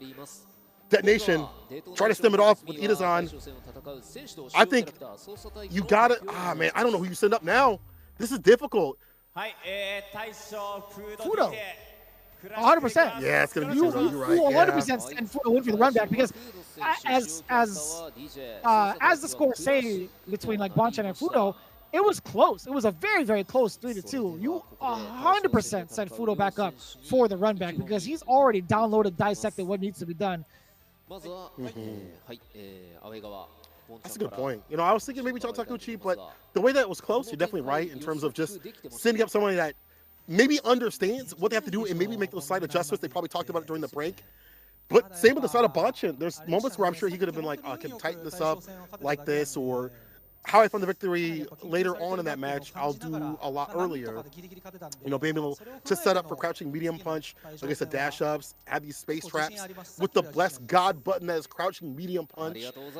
We'll see what words are coming through here from the side of Bonchain. We was talking smack last time. I'd like to see even more smack talk coming up as they are sitting so dominantly right now. FEB Gaming, you're getting words from both sides. Bonchain saying, I wasn't expecting these many points, but the anchor match game I played was a lucky win.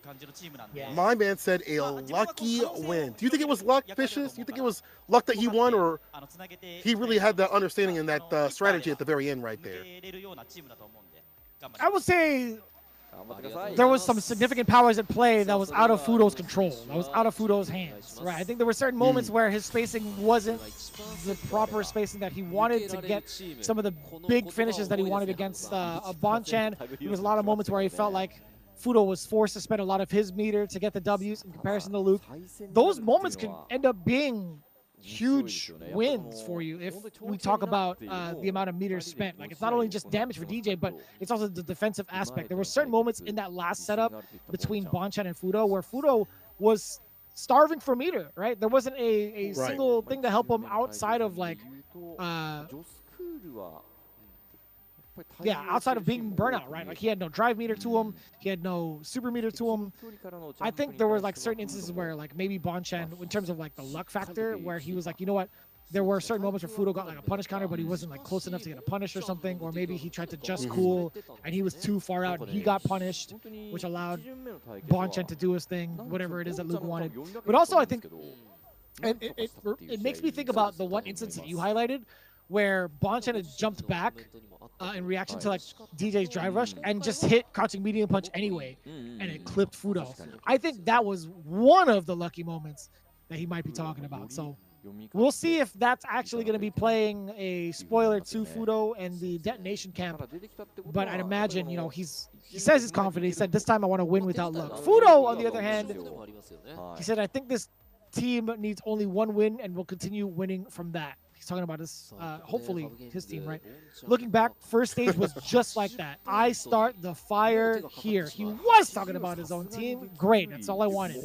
I love the confidence still coming in from Fudo. You got to have it. In the most dire, darkest of times, you have to have that hope. You have to light that flame and find success and find that path towards victory. You can't just slack here and say, oh man, we're in a bad way. There's no way we're going to be able to get out of the situation. No, we're going to be able to win. We're done. It's over. You've made it this far. You've been the Cinderella story through the regulation play at the second part of the season. You have taken down the challenger that was Saishun Kansou Komoto. You're here for a reason. You have to have that energy no matter what. I think Brian F. was the one that put it like, as a player, you kind of have to be a little bit egotistical or maybe arrogant or maybe like just out there in terms of thinking you can get that victory even in the most darkest of times, because if you don't, you'll just falter and fail and not believe in yourself and your strategy. We'll see what happens though. The rematch, Bonchain, Fudo, let's get it. Glad they're not shy enough to let the emotes rock. I do appreciate that. Here we go. The anchor match. Will it be Bonchain with a more significant win? He's starting off pretty well with that. It's a big counter hit opening. Cut. Fudo possibly trying to jump out of the corner. Punish counter. Man, this is coming up Bonchain. He lands though. This is just cool. Yeah, a little bit more off of that. This one's been too much bar. The dash up throw. Now Fudo has a lot to work with. Puts him in burnout with the fireball fall, but the jumping is there. Damn, the wake up jump. Crazy. You talked about that, how dangerous it is. I appreciate that. I appreciate the heck out of that. Punish counter into beast mode, baby. Level 2. The corner carry is pretty significant. He doesn't get any sort of Oki. He gets put full screen. But now he's already in his face. Perfect parry against the sweep. Attack on the drive gauge already. Nice sway play. Boys are staying fierce. Flip out. Bonchain backs up. I like the fact that Bonchain is using that bar at the bottom for different utility. Get these leads, get that corner pressure, but Fudo finds a way out until drive rush, crouching light punch, medium and the light knuckle. The jump in, the walk up throw though, the punish counter.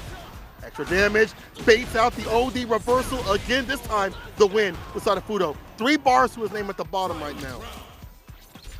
I don't know what that stat is, but it's got to be like, what, 1 for 5, perhaps? Another OD uppercut coming out from Bonchan, not finding the mark.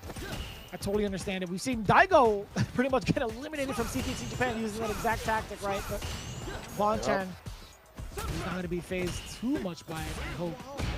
Fudo coming on in. Big punish counter against the drive rush tactic that Fudo tried to get away with. OD jackknife. Big response. Bonchan, get off of him. These fireballs as the Sobot right after. I like the structure here from Fudo. Just has to be careful. Oh no! Caught him low. The crouching medium kick into DP. Careful of what happens up in the corner. Bonchan, another sequence to get up that bar. Did not bite on the shimmy. Didn't even walk forward with the throw, I should say. Here's that massage play once again. Not a lot of scaling behind it. Should kill. 100% it does. And that's just blaming it on Bonchan. I think there was like one too many steps. He actually got Fudo throwing out the parry. Wasn't ready for it. Tried it again. Perhaps maybe think or force Fudo to think that Bonchan was going to throw. A little interesting of a sequence there. The perfect parry. Look at the gauge right now here, the side of Fudo. Perfect parries against these fireballs. Trying to keep it nice and healthy. The dash up throw instead of drive rushing in continuously. The changeup is evident from the side of Fudo. He's trying to keep as healthy as possible. OD jackknife, throw up in the corner. This is the Fudo that I've known. This is the Fudo that we've seen. But now he's in burnout. Oh, as soon as I say this, to get the kill that he wanted.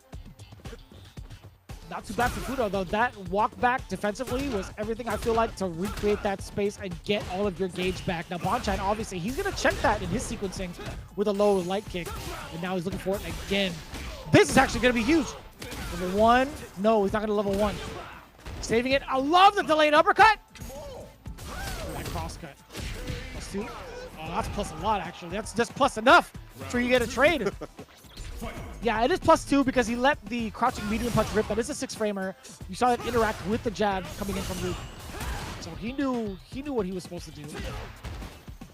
Fudo is a lab rat, so it makes sense for him to understand these intricate decisions. I've seen him practice with Chris Wong and many other Luke players in preparation for these finals. The crouching medium kick right back, though. Medium knuckle, the OD just cool as an anti-air. You are too ready, too steady, quick with it and quick-witted. Fudo, level 3, let me get my victory. This guy's sick. Dude, this guy's a machine. Anti-air OD just cool. Bonchan immediately takes off from his seat to talk with the rest of the team. Man, that is very uncommon. That is also very hard to do. OD just cool as the anti-air in the right positioning, the right timing. That's actually kind of crazy. There was another word I wanted to use for it, but man, Fudo was ready. My man was ready. Brother, to be able to use that, have those follow-ups, because you hit so much off that just cool. Dang, Bonchan, as you said, out of that seat, I'm like, who is this guy? Who is this guy, Fudo? This ain't the same Fudo I was fighting before, right?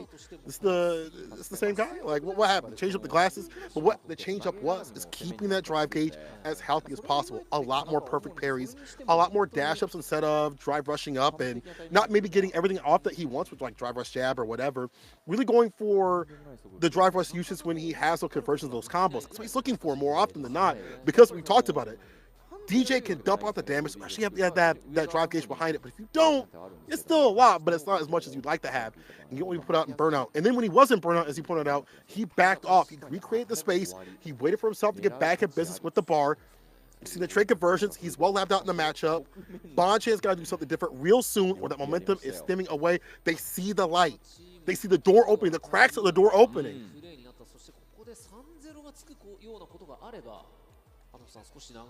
Fudo had said it in his pregame interview. I start the fire here.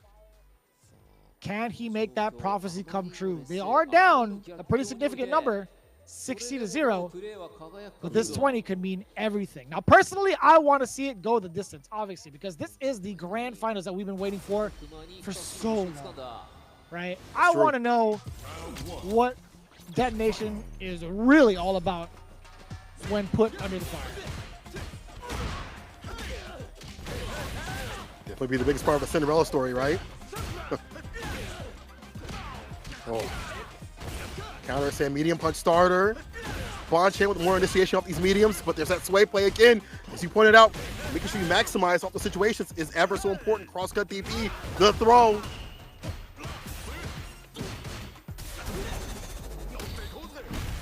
Bang! Let him drop a little bit, or just let it rock. Crouching heavy punch, crouching medium punch to sign the death note. Looking at match point. Can Fudo close it out? Yes, sir. I love that. A little bit of a tricky start.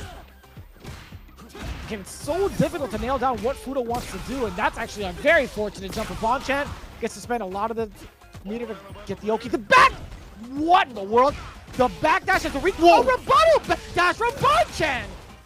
Actually insane. The reads from both sides. Trying to avoid that grip as much as possible. Getting the punish counter right after it. And the crouching medium punch of nobody got me.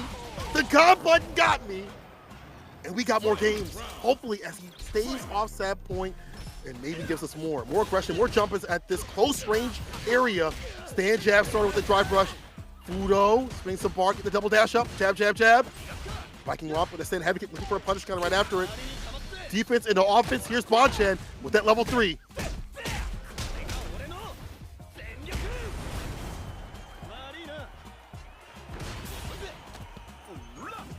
No!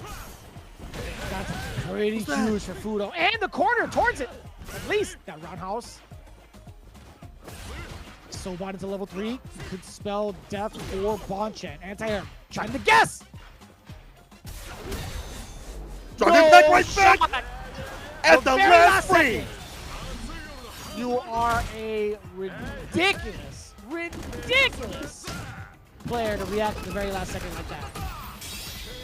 Under pressure, under the heat, setting the example for the rest of the team. Detonation FocusMe gets their first 20 points. Under the heat of battle, he don't miss. Under the heat of fire, he don't miss.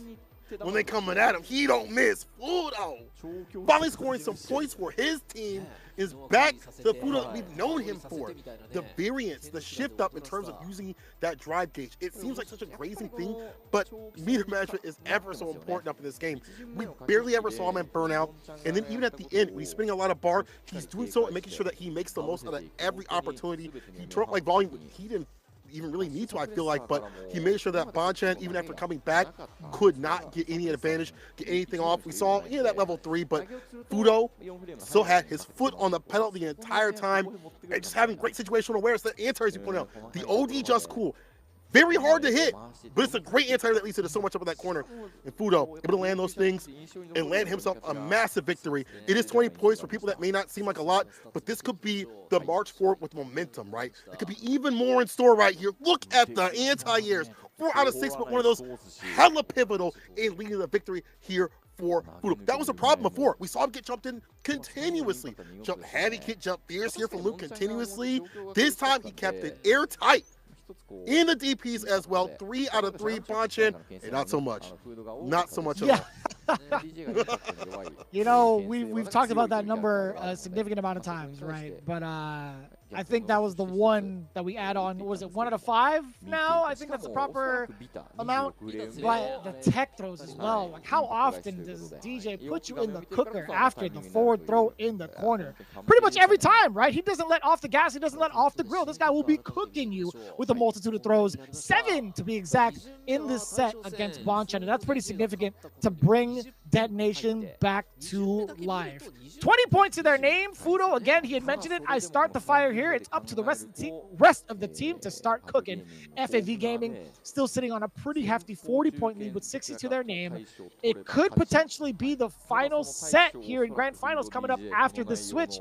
It's just a matter of who's going to be able to seal it, who's going to be able to close it out in regards to this matchup, or who from Detonation FocusMe is going to step up to the plate. This is kind of difficult, though. You're looking at Detonation switching back to the away side.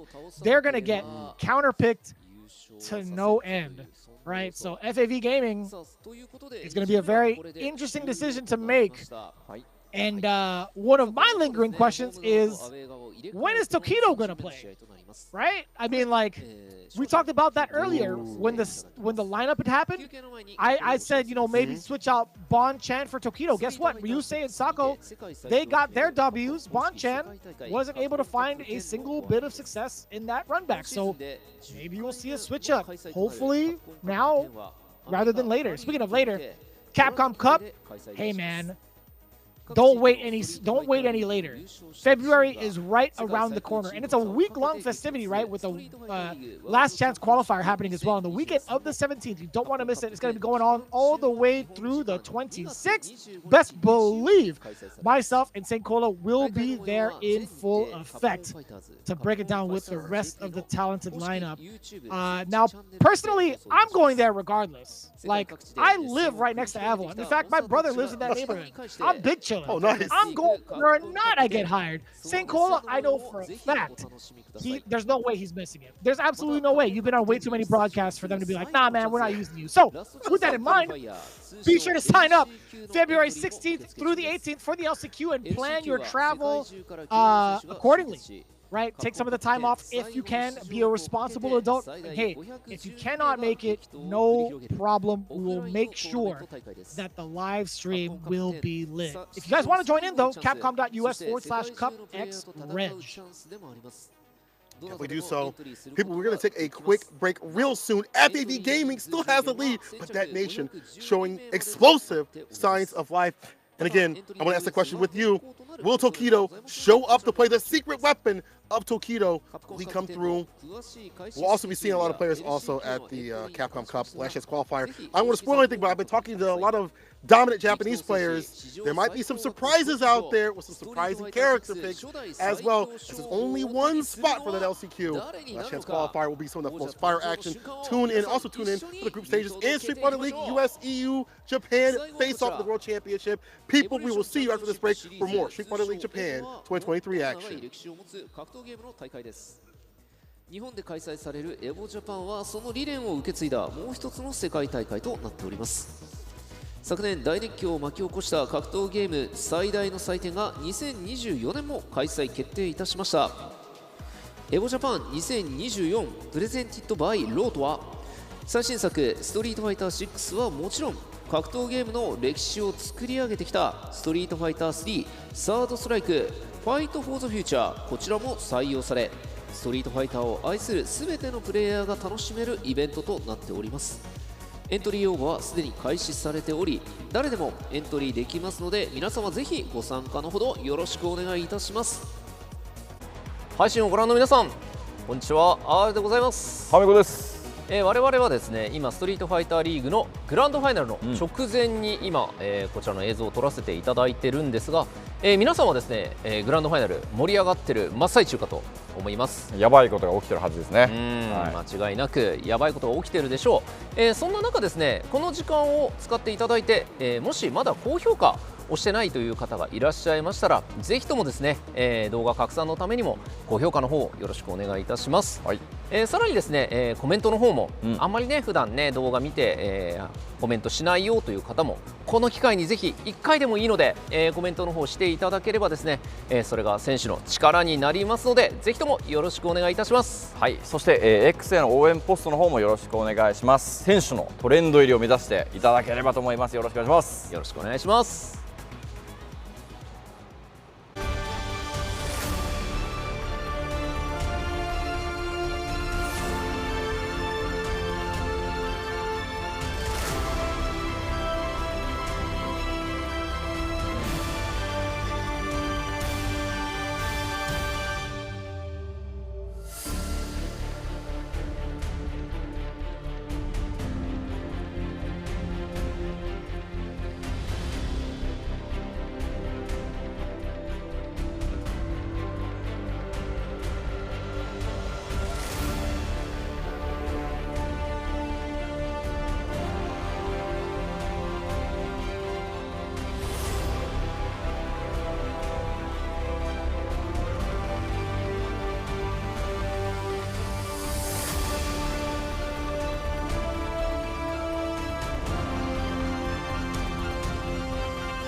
けるぜ。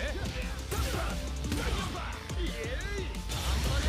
いぜ、付き合ってやる。いい風にしてる。ねえいいぜ。ご覧なさい、私のステージマジアンドゥワン忍者スター参上。新入勢血が騒ぐね。味見しちゃおうかな。戦いの時が来たな。こっち来て始めましょう。休まれてはいかがです。楽しんでください。私の出番だね。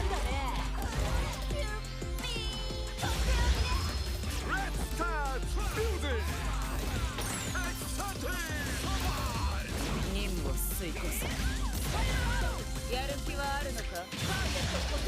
よし、行こう。動きが悪いぞ。拳でいいよ、この筋肉を。物足りんな。これはどうだ。オレンジライザー。ヨーガの導きのまま。どうした。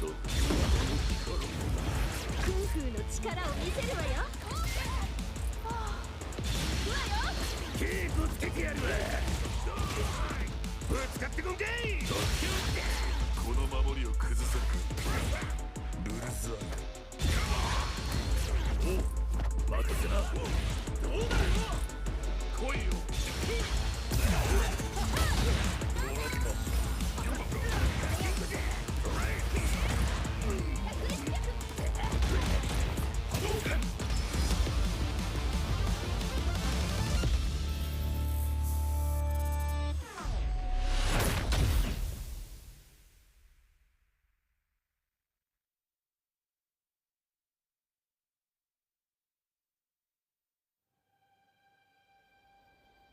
今まさに節制公が統治する時代は終わりを迎えた。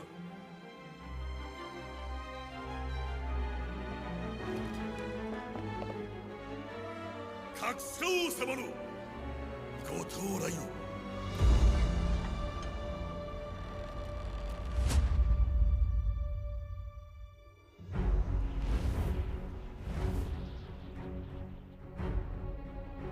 を。ようこそ各社様。あなたのご到着を心より歓迎いたします。この世界を知りなさい。あなたが守るべきこの世界よ。ドラゴンの恐怖から人々を救いたまえ。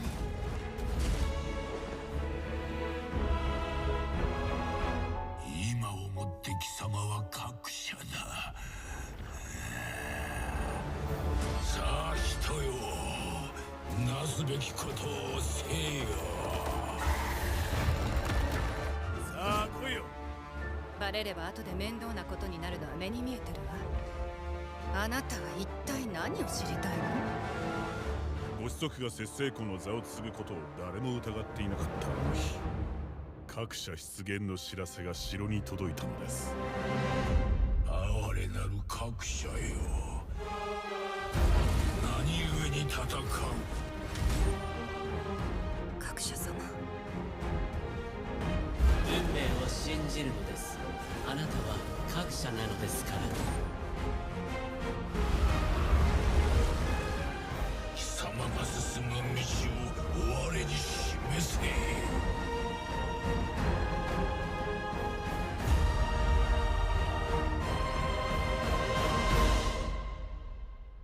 汝に竜をほふる気概あるのであれば、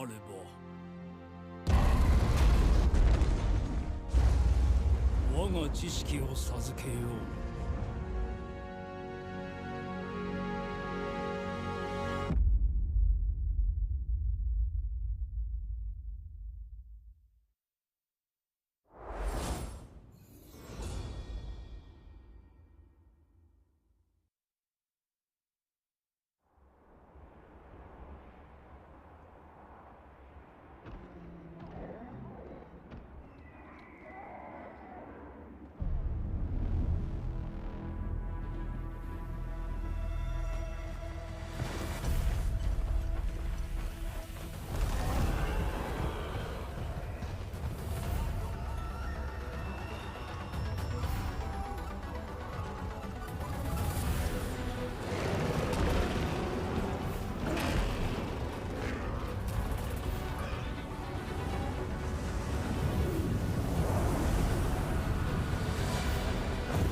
ladies and gentlemen, to what can be the conclusion of the grand finals here, Street Fighter League Japan. My name is Vicious, back at it again with St. Cola. We had to take a little bit of a break and get ready for what might potentially be the final matchup between FAV Gaming and DetonatioN FocusMe. As it stands right now, DetonatioN with a little bit of life left in their eyes with that fire rekindled by none other than Furo to get their first 20 points in the entire ball game. This could be the big game changer for DetonatioN FocusMe. However, FAV Gaming, they're sitting on a lot of points, right? With them being at the home field advantage on top of it, it may just well be lights out for the DetonatioN camp. St. Cola, I gotta ask you, man. We did a little bit of notes from production in terms of the order, but what are your thoughts going into this third match? Put Itabashi on the bench, bro. Akiki, Sako's wife, said Sako has Big Bird. I just saw that on Twitter. You got to put Itabashi on the bench, bro. He unlearned that matchup way too much.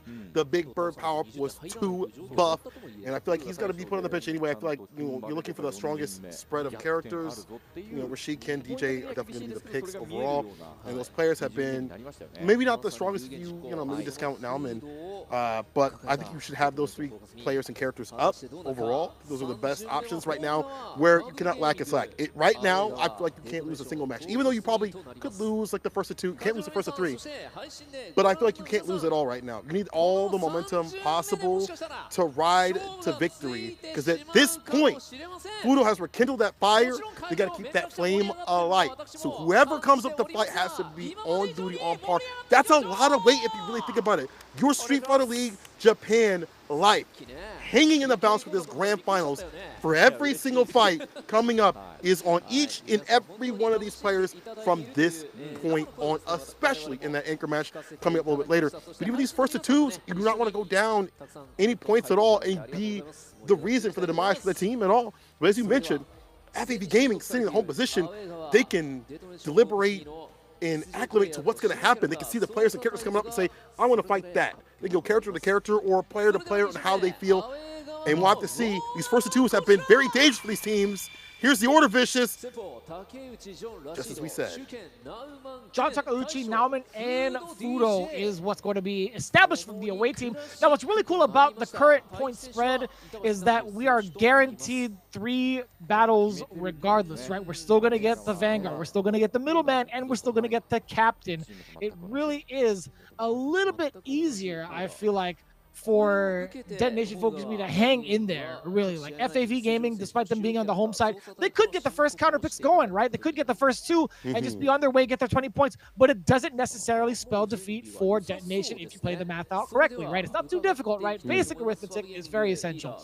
But what happens is, if DetonatioN manages to hang on in one more anchor spot, we find ourselves in another matchup between the two teams. So as it stands right now, again, 60-20, they're setting up Ryusei to put the final nail in the coffin against John Takeuchi. So far, this man has been his demon. But I have a feeling, man, I think John Takeuchi wasn't playing the way he'd want to or expected the way that Ryusei played right out the gate. A very aggressive JP. I actually am curious to see what the rebuttal is going to be like from John Takeuchi on a from a verbal perspective, but also in-game, right? We're going to get our pre-game interview very, very shortly. We do get these pretty much interviewed right out the gate, so it does take a little bit of time. Please bear with us. But yeah, more importantly, John Takeuchi facing off against a very fast JP. I want to know what he has in mind for this. I want to know what's in the notepad specifically for this archetype of JP.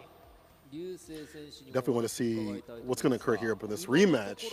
John Takeuchi does say that I was expecting him, and I'm happy I could take revenge right now. That is a very imperative thing to talk about, the fact that they get to run that back, and John Takeuchi has more notes. We have more notes when you lose than when you win, and I'm sure John Takeuchi took a lot of notes after that horrible beating that he had got previously against Ryusei. But, Ryusei, as you mentioned, very aggressive, very initiative, more so than you would maybe expect from a JP player, even though that has been kind of the push towards the meta for JP players to get going and flowing with that crouching medium kick drive rush or crouching medium punch or whatever it may be and start off the party instead of just going for the zoning play as how things started. I feel like I don't know what the switch up will have to be. Maybe it's the different buttons that he approaches with in terms of drive rush with John Takeuchi. But I do know that he puts him up in the corner. That's where he's going to work. That just has to happen. He has to figure out, how am I going to put him there expressly? Ryusei says, though, JP is a character that can go against anybody. And I don't think anybody will disagree with you, Ryusei, at all. I think everybody will actually agree with that. Even the JP players will as well. Ryusei says, I'm going to show the strength of JP again. And we saw that with the fact that this character can go toe-to-toe when it comes to rush down in some ways with drive rush, how he is good with the mix-up game, how he can attack the drive gauge too as well if you stay ever optimal, and how he can be a pressure demon up in the corner, similar to Rashid, just in a different sort of way in terms of the tools. One tool I want to see, though, more ambitious, and it might be hard because you're fighting JP who can hit you with the Pierce.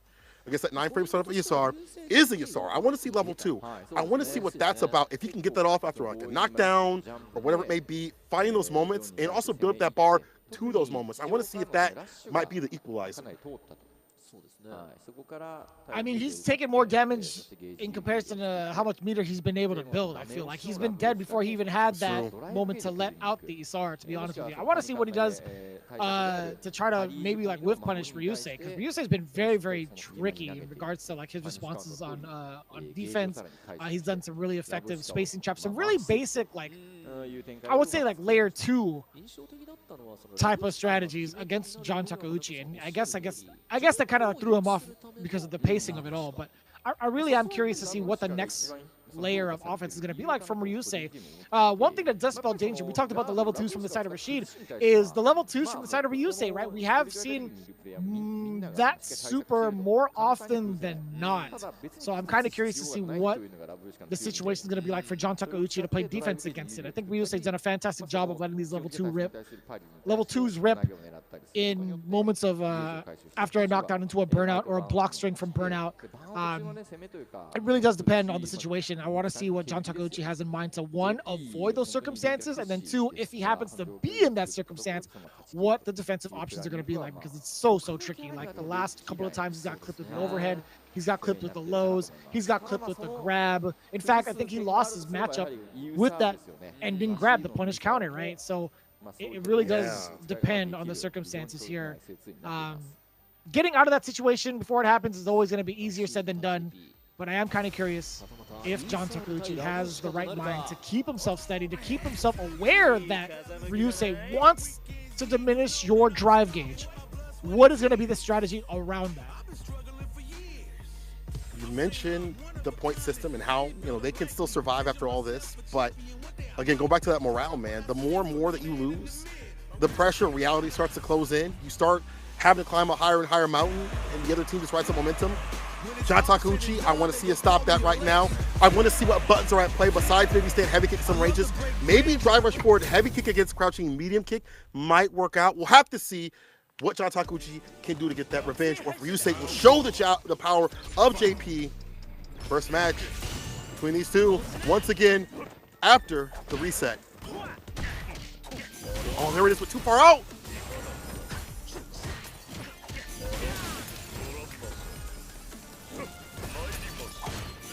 A little bit of a suspicious start here for John Takeuchi. But now the perfect parry ringing in from Ryusei to get even further into the corner. Now the damage, pretty substantial. Double departure setup, even more damage to set up. Double departure again. The perfect parry is everything for John Takeuchi. Excellent defense, full drive gauge ahead of him. Does get the shimmy. Arabian cyclone for the OD spinning mixer. Does get the knockdown as well. Dash up. A lot of harassment. The jump out, no sir. The spinning mixer actually hits from behind. Yes, sir. Do you set up for away yet? No, you can't. Close perfect parry. I like these more defensive options, but here's the level 2. We talked about this, the drive reversal. As soon as he came in, he tries to initiate with a forward heavy kick. Yeah, that's a plus. After drive rush, level 2 in this corner position. He can kill. No, he can't. No way. Amnesia is out. Oh no! Excellent block on the overhead. No way! He ran into the low medium kick. It was a counter hit. It allows you enough advantage to link in a crouching jab. That was everything. John Takeuchi a little overzealous to finish it off, but it was Ryusei with composure on that low medium kick as well. Big conversion, even bigger damage now. Wants to jump in, falls to the fireball. Luckily well spaced. There's that same heavy kick preemptively. Taking that sucker out the forward heavy kick. Trying to challenge some of this neutral. Jump in again. Oh, damn, it's about to be close to that damn win right here. One more hit. Pierce, level 2. And I'm locked down. It's one touch, it's one tap. The texture throw does not connect. Look at that sweep too far out, though, for the punish. It's burnout. This is bad. All it takes is a little bit of that chip, no dip. He's looking for it. He's backing up. He finds a stand medium punch, and he finds success to put this man to rest. First game to Ryusei. Again, a very, very commanding W for the side of Ryusei. Even though both were in burnout, Ryusei, he had been in that situation a lot earlier than John Takeuchi. So him just kind of chilling back, waiting for his opportunity. He was going to be about that life no matter what. He was going to get his drive gauge back way sooner, taking minimal chip damage. He had the life lead on top of it. Even if John Takeuchi had built up enough to push him to the corner, so what, right? I think there was a lot for Ryusei in favor of him winning in those final moments. John Takeuchi just, again, stuck between a rock and a hard place in regards to trying to get offense going against Ryusei, right? We saw a little bit of overzealous actions in the first round. He got clipped by the low medium kick counter hit, but Ryusei after that, he's just been in full control. This is looking really, really daunting for John Takeuchi and the Detonation camp. Talking about that forward heavy kick, and drive rush forward heavy kick to try to like initiate some pressure, or maybe clip crouching medium kick and like get the pressure started. We've seen the backup stand medium punch, stand fierce, letting it whip to a far the distance. It's initiated one interaction that definitely helped out for Takeuchi, but not enough. The neutral looking a little bit too difficult when you have to fight stand fierce, stand medium punch. The long range off the cane from the side of JP. Ryusei knows where to stand. We saw the backdash too at the very end. His spacing game is fantastic. We saw the perfect parries on these gaps, taking back the momentum. Perfect parries also on the side of John Takeuchi, but it didn't lead to enough for like the knockdowns. One Yasar, but not enough. As you said before, not getting enough damage built up to build that bar at the bottom at all. He's not becoming a battery like the character should be. And Ryusei on the other side is. I mean, he's getting all the hits that he needs. He's drive rushing in and getting the aggression going and flowing. He is putting John Takeuchi in the back foot continuously. It's looking like a repeat of what we saw previously. They're already reconvening. We'll see what Takeuchi has had from his team to put him back in the game. It's got to be something, man. Yeah. And that last Izar was actually kind of tragic, no? Like I don't think it was enough for him to like deter Ryusei. Like he got hit by it, and then he was like, you know, I don't think this is gonna kill me, right? Like he was totally fine with that. But overall, man, the rebuttal has been very, very much so in Ryusei's favor thus far. Wake up options have been fantastically rotated. Crouching jabs, sprint to parry, blocking it out. Haven't really seen a read besides one shimmy with the stand fierce from the side of John Takeuchi, which is better than previously, but not enough. Ryusei on game point. Now this won't necessarily spell the demise just yet for Detonation. There's still a lot of games to be played. Already off to a very, very fantastic start. Let's up the departure. See John Takeuchi still willing to press some of these parries. He doesn't want to be starved for drive gauge too early. I love that jumping medium kick to call out the dive kick. We've seen that a lot from John Takeuchi. He watches matches. He goes for that option continuously. Ryusei, very studying how to deal with this character. And again, finds the jump against the fireball. You use these as pokes, but there's recovery. There is danger behind. You're not fine. The stand fierce to follow up. ODDP. Takeuchi got to be careful playing with the pressure, but it's one touch. It's one pierce. It's one bad departure getting hit from the back door. Careful now. The knockdown. Throw. Again. That was a counter hit. No way. It's not going to be enough. Yeah, Ryusei, a really awkward decision, to be honest with you. That level 1 against the fireball. Maybe he thought he was going to be able to punish John Takeuchi on the recovery of that, but no, sir. Not even close, really.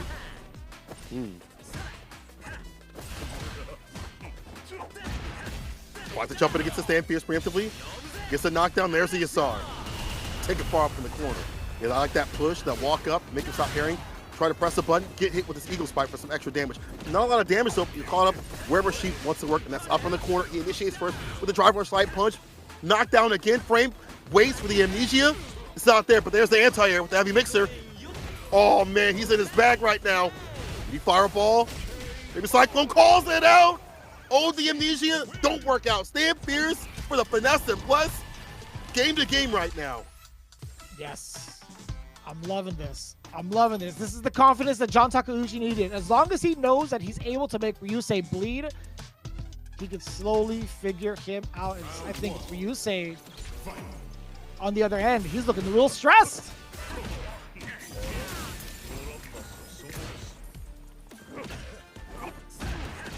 Again, this jump in is everything. Stand fierce. He's been going to the air quite a bit for that, right? He truly has, yeah. Well, luckily for Ryusei, it doesn't lead to that much damage. He gets to jump in, but now him moving on in with drive, rush, low forward, that's everything.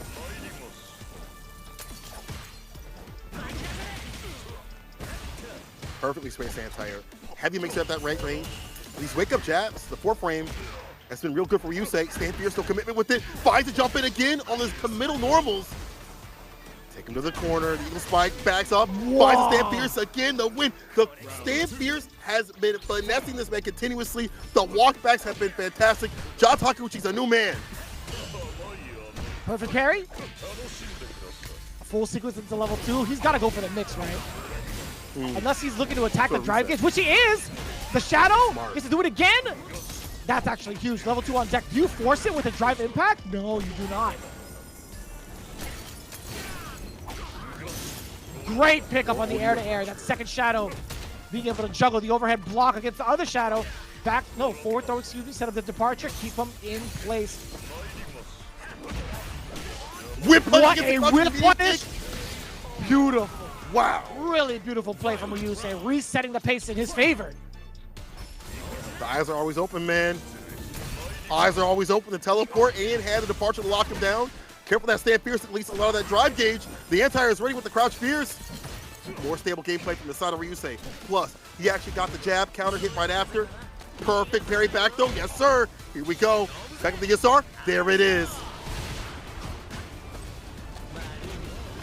Oh, that's gonna be huge, puts himself in a burnout. The block on the overhead successful. Does have 2 bars to his name though.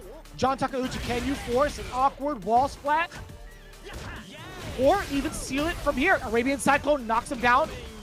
It's a forward throw. One more situation. He could get it. Wake up level 1. Finds success. Level 2 is still on deck for Ryusei. He lets it rip pretty early. Ryusei, he's a man on the move too.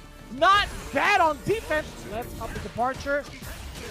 Trying to secure his spot, but no sir! It's John Takeuchi with a big rebuttal against the teleport from Ryusei. We saw overzealousness come from him instead.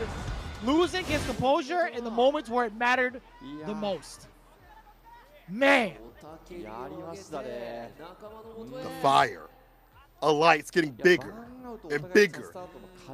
FAV Gaming started to feel the heat of defeat possibly coming through as Takeuchi takes the victory. And this like for Takeuchi, I mean, not like Ryusei was playing bad, but the defensive tactics blown up continuously. A lot of shimmies. You're going to see a lot. I wish we had actually a stat for shimmies because there are quite a few that came from Takeuchi using that Stand Fierce, blessing him continuously. And then you saw the Yasar come through, eliminating that drive gauge, putting him in burnout, putting him on the back foot. Ryusei did not want to be, and that caused that overzealousness. That caused that, oh, let me initiate back, get in business. But Takeuchi's like, that's fine. I'll stay outside this distance, find those anti-airs. One thing I want to point out are the anti-airs actually from the side of Rashid. Maybe not as much as you might think in terms of anti-airs overall, but for Rashid, it is hard to anti-air. But you saw it back up, have that heavy mixer at the right range, but not giving up too much space, and had a bust out too as well. ODBP from the side of Takeuchi. He did tech once, held the rest of the throws, 25%, not too bad. But I want to go back to those anti-airs. He backs up enough for the heavy mixer to hit, but doesn't give up too much room. You see a lot of Rashid players backing up too often, too far. He doesn't give up too much room. He finds those anti-airs. He frustrates Ryusei trying to come through. And all this leading to victory. Takeuchi, they're up. They're not up 30. They're 30 points right now, but they're given 10 right now. Halfway away, baby.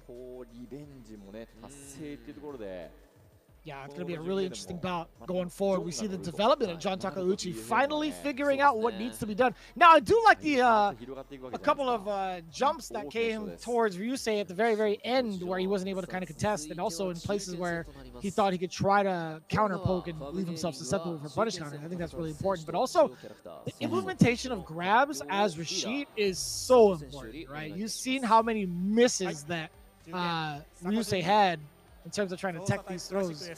Oh, this is going to be huge, by the way. Sakonoko coming up against Nauman again, as close as it was before. And I will say this, I think Sakonoko got a little lucky on Nauman and his frustrations on defense, against his frustrations on defense. So I think we're going to see a different side of Nauman that isn't going to lead to like as many mistakes as before.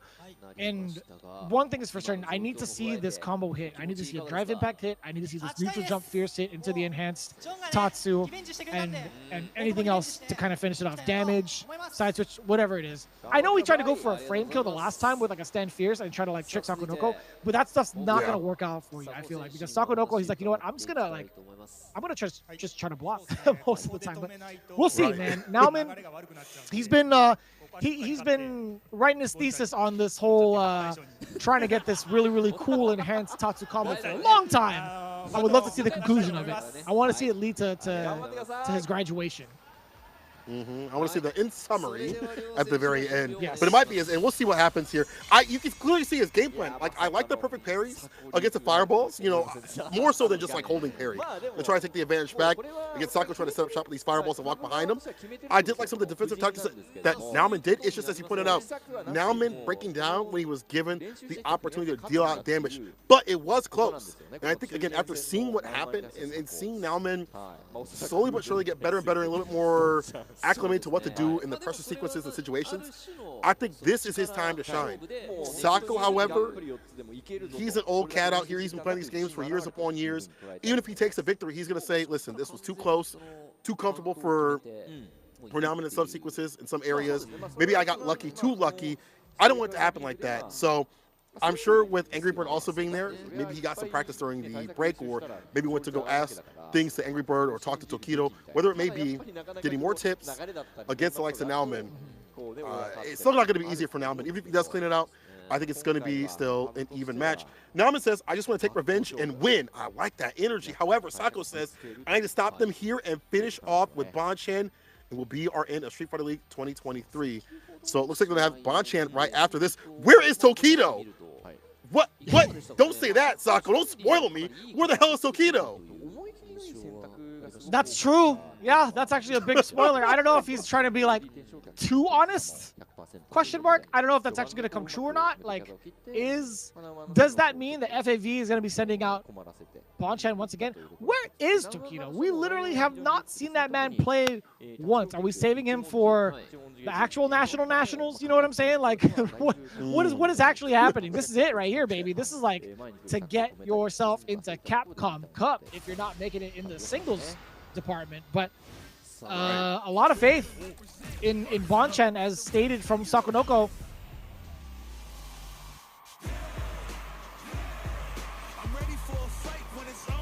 Either way, this match is imperative. And with that 10 points to 20 points right after, we'll see what happens. Sako versus Nauman. Will Nauman get his revenge? The Evo Japan champion versus Sako, who is a long-standing champion in and of his own right, the Execution Master. We're gonna play Executioner out here. Crouching mini kick for a crouching mini kick. Great minds think alike. We'll take that.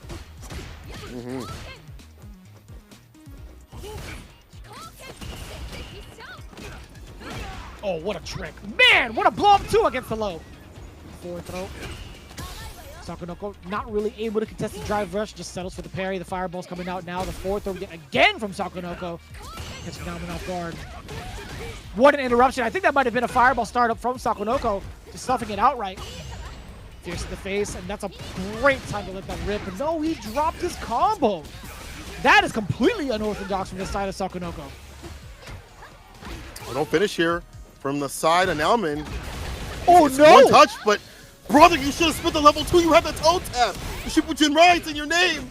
It's in your name. Oh no, the DP. It's not done. It's not enough. He's not done. Don't touch. He's gonna get it. What's the play here, Vicious? We wait. Double KO! No way! Will absolutely take that if you're Sakonoko. That is a huge sigh of relief, I feel like, for Sako. After all the mistakes he had made, he's like, you know what? It makes me one round closer, rather than just being outright 2 rounds down.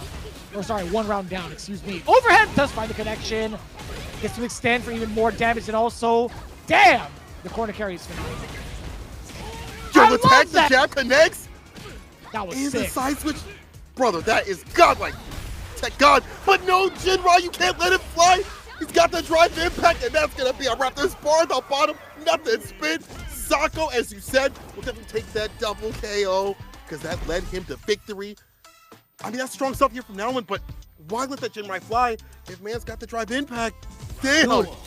So that's the thing. Like, you don't know if the Jinrai's coming out or not. That was actually a very, very bold choice from Sakonoko to let that rip. Also a fantastic read, and look at that. The OD fireball to contest. Just like Ken from that range, he can do the exact same thing. Drive rush forward. We do see the big light bust out, another light bust out again from the drive rush. Just now I'm going corner to corner essentially, but still at the life deficit. That drive gauge, Sako. Stand fears, mediums, everything swinging. Interrupts with the stand fears though from the side of Sako. The follow up does find a Hazachu cutting through. We talked about that. Can't throw out bad fireballs. You might fall. You actually will fall right here with the level 1 to get it done. Man, Sako on set point again. This is so imperative. 70 points sitting for the side of FFP Gaming. He's actually so good. He's so insanely good.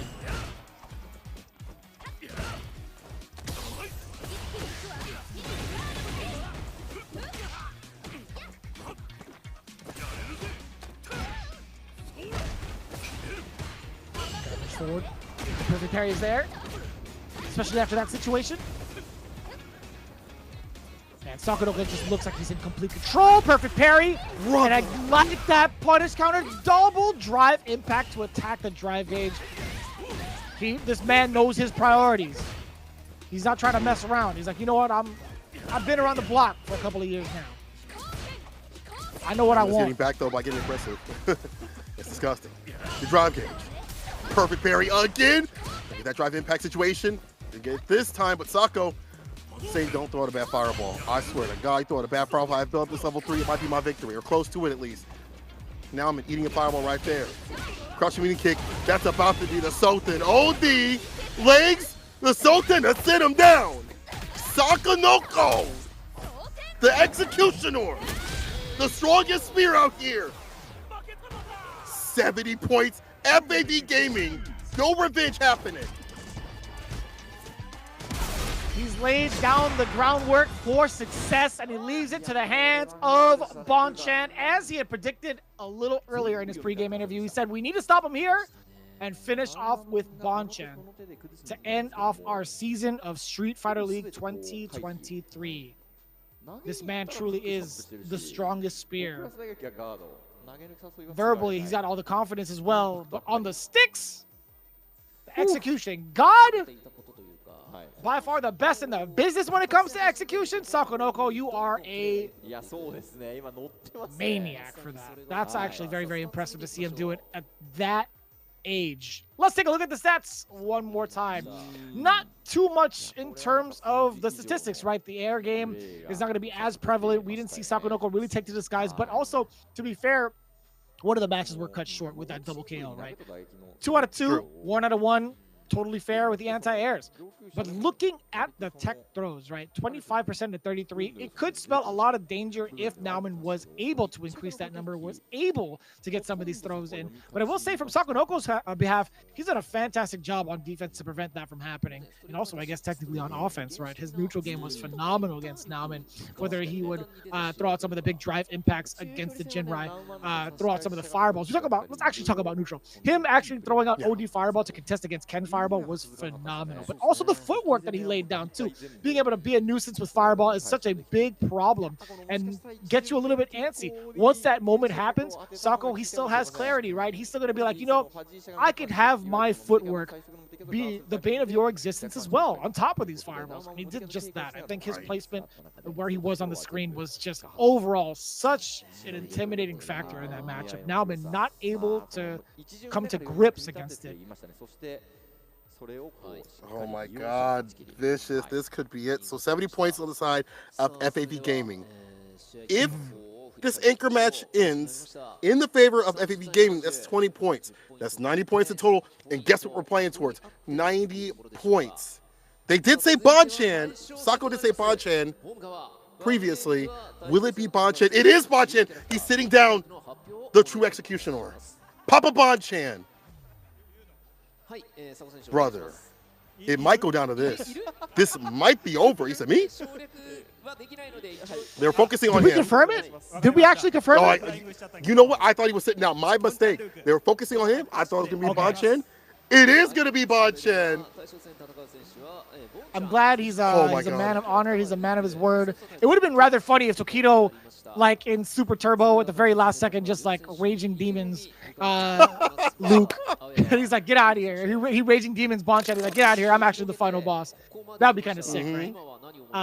But it is going to be Luke, piloted by Bonchan, to finish off Detonation. But we'll see, right? Fudo, he's already sparked that fire one time over. He could do it again. Kindred, you must alight the bonfire. You must keep the fire alive. It's up to you, Fudo. We could end Street Fighter League Japan 2023 right here with this match, or we'll be getting more after this. We'll have to see. I'm so nervous about what's about to occur. Fudo says if we win here, we have a chance in the next round because it's on our home side. We talked about the slight deficit that you have being on the away side of things. Street Fighter League won't end yet. This is what Fudo wants. He wants to stay in for his team. It's on him right now. The weight of his team rests on his shoulders. We saw him start it off for that heat. We saw him start it off with that fire and flame. But it could be snuffed out right here by Bonchan. There's some words from him. Getting the translations. Bear with us for 1 second as we get what Bonchan's about to say. But either way, as we keep prefacing, this is very important. This could be the final fight if Bonchan takes it at the end of the night and be the end of Detonation FocusMe. Bonchan says, my teammates took me here even though I lost in the last anchor match. You know he wants his revenge. He said, I'm going to finish it here. We were talking about a lot of the pregame interviews back-to-back, right? Bonchan had a lot of confidence going into it against Fudo, and it managed to be a 3-2 victory. Fudo, with a huge rebuttal afterwards, spoke a different story. Even Bonchan, before the game had started in match number 2, he was saying, you know, I would like to win it my way and not just through luck. We'll see what the difference is going to be like now with Bonchan. He does have a lot more confidence, just as he did earlier. There's a lot to really dissect. That matchup was a complete blow-up. Fudo destroyed Bonchan. And I repeat, destroyed Bonchan. 3-0. I would love to know what the rebuttal is going to be like from the side of Bonchan in regards to this potential final matchup. What's going to be the play, right? Is he going to play more aggressive? Is he going to lay out more fireballs to stop the forward momentum? Is he going to throw up that neutral jump strategy against the Just Cools, right? Tokido actually coming in to speak into the ear of Bonchan first before we even get started. I'm so excited for this matchup potentially because of how I want to say, like, stubborn. I really think there's a lot of stubbornness to it. I want to see, like, the stubbornness low-key kind of pay off. I want to see if Bonchan has what it takes to actually get the upper hand against Fudo. But at the same time, I'm torn because if Fudo happens to get this W, we get to see Detonation still play another set, and I'm all for that. That's where it becomes true Street Fighter, right? True Street Fighter League fashion, if you will.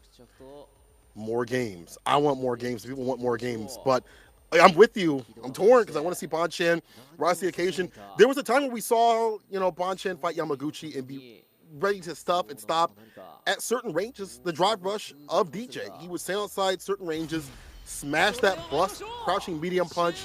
We'll see who's blessed between the two. Will this be the end of Team Detonation, or will they still have that fire in them? Bonchan Fudo, another run back, the anchor match. Yo, let's get it. No matter what the outcome is, it's going to be history in the making. FAV Gaming, can they clinch out that #1 spot and also the champions of Street Fighter League, as they sought after last season, weren't quite there yet. Already off to a fantastic start. Yo, Fudo is walking all over him, and I don't mean the animation, but boom, back-to-back throws. No! There was a gap. A little too much salt. A little bit too much seasoning on that one. Hypertension. Walk up to a back step for the DP, ready with it. Neutral jump, almost called out that crouching medium kick. They recovered in time. Bonchan backs off to recover his bar and stay solid. And at that range where like you're looking for drive rush, or yeah, you see the fireball to also catch up some of that walk. Perfect parry. He's back with bar, back in business. Time for battle.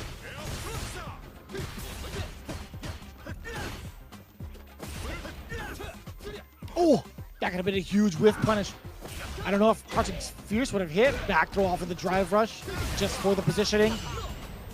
That's huge. Spend it? Absolutely.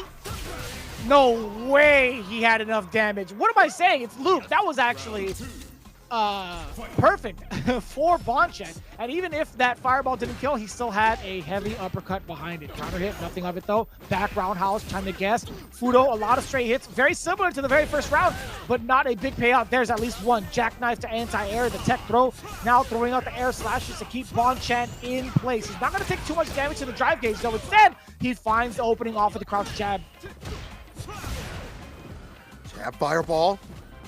A lot of bar at the bottom. We'll see how that's getting utilized here. But the perfect parries have been really good from the side of Bonchan. Normal parry, perfect parry. Finds a punish. The attack on drive gauge. The knockdown, the corner carry, ODDP. This one works out. Some space with the spike. Be careful that drive gauge. Drive rush in with the light punch starter. Oh, brother. In the yellow. He does. Level 3 dumped out. Oh. I think he gets this. I think this kills. It doesn't. Oh my God. It's your game to win though. One shot, one fireball. Oh, I lied.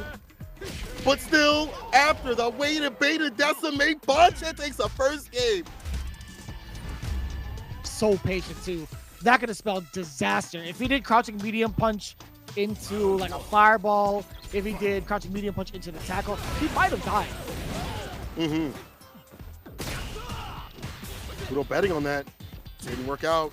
Switch up here from Bonchan. So we stagger steps.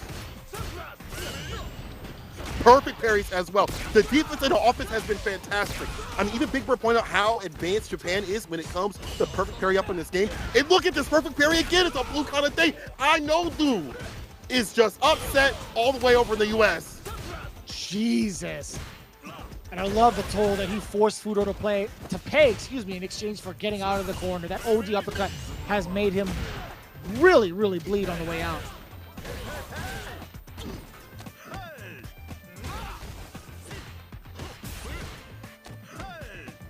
Throw right after. Right there to attack to get the anti-air. Oh, that's huge! But so much more for Fudo. Let it rip. So now with all these perfect parries, I'm wondering we're going to start seeing like walk-up throw, a little bit kind of reading the some options to get those punch kind of throws. Or we'll see a whip punch to start off the round. Oh, brother. Not looking God, good. Goes for level 3 immediately. How much you have to pay for that? Oh my God. One whip Tobot. God. It hurts. Here's the back throw. Oh. It's a side switch. That was ever so important. That would have been disastrous. Man, the OD fireball, and he let the second part rip. We like this positioning switch off. Fudo forward throw again, still plus. Still has the advantage after that throw and dashing up. Oh, that's huge. Even better if you're dead. Bonchan again, whiff punishing. A huge mistake from Fudo. Again, he's using these a lot as counter pokes. Speaking of drive rush forward, countering the counter poke. Bonchan's so ready right now. He has up in the corner. Yeah, nice little throw into DP. Watching for that back jump. OD fireball. The perfect parry. Again, you leave a little bit of a gap. Get that blue kind of day with the perfect parry. Got that bar at the bottom, building up. Level 1, making him up. It's almost done. Baits out the ODDP. A perfect KO from Papa Bonchan as all the hits land. This is game point and possibly the win for FAV Gaming. One more potential game for the FAV Gaming camp to crown themselves as champions of Japan. However, Fudo wants to congregate with the team a little bit, formulate a plan, and he needs it now more than ever. He is down 2 games straight against Bonchan. And Bonchan, as you mentioned earlier, the transition from defense to offense has been phenomenal with the inclusion of that perfect parry in his arsenal. I think there's been so many moments where he's like, you know what, I'm going to leave moments where I'm not necessarily going to be able to press a button here. I'll be pretty negative, but you know what? I think that's the perfect time to start throwing out the perfect parries. Like, if Fudo wants to play a frame trap type of game, well, guess what? It makes it a lot easier to make these perfect parries connect, and that's exactly, I think, what Bonchan is doing. I gotta watch the replay over again to see exactly when he's choosing his spots for the perfect parries, but it's been pretty phenomenal, right? There's even moments where he goes on offense, finds himself negative, and will throw out the perfect parry anyway because he knows it's not his turn. Regardless, he knows it's not his turn anyway after that. So I think you're starting to see the moments. He's like, all right, well, if it's not my turn, I'm going to perfect parry, and that's going to be the end of that, right? Like, even on offense, even on defense, that's just how it's going to go. You know what? I'll definitely try to steal that away from Fudo. But keep in mind, you had a very valid point. Now, Fudo, how often is he going to be going for the throw in this last game, potential last game? Take note of that going into it, right? In game number 3, we'll see how often Fudo decides to go for those throws.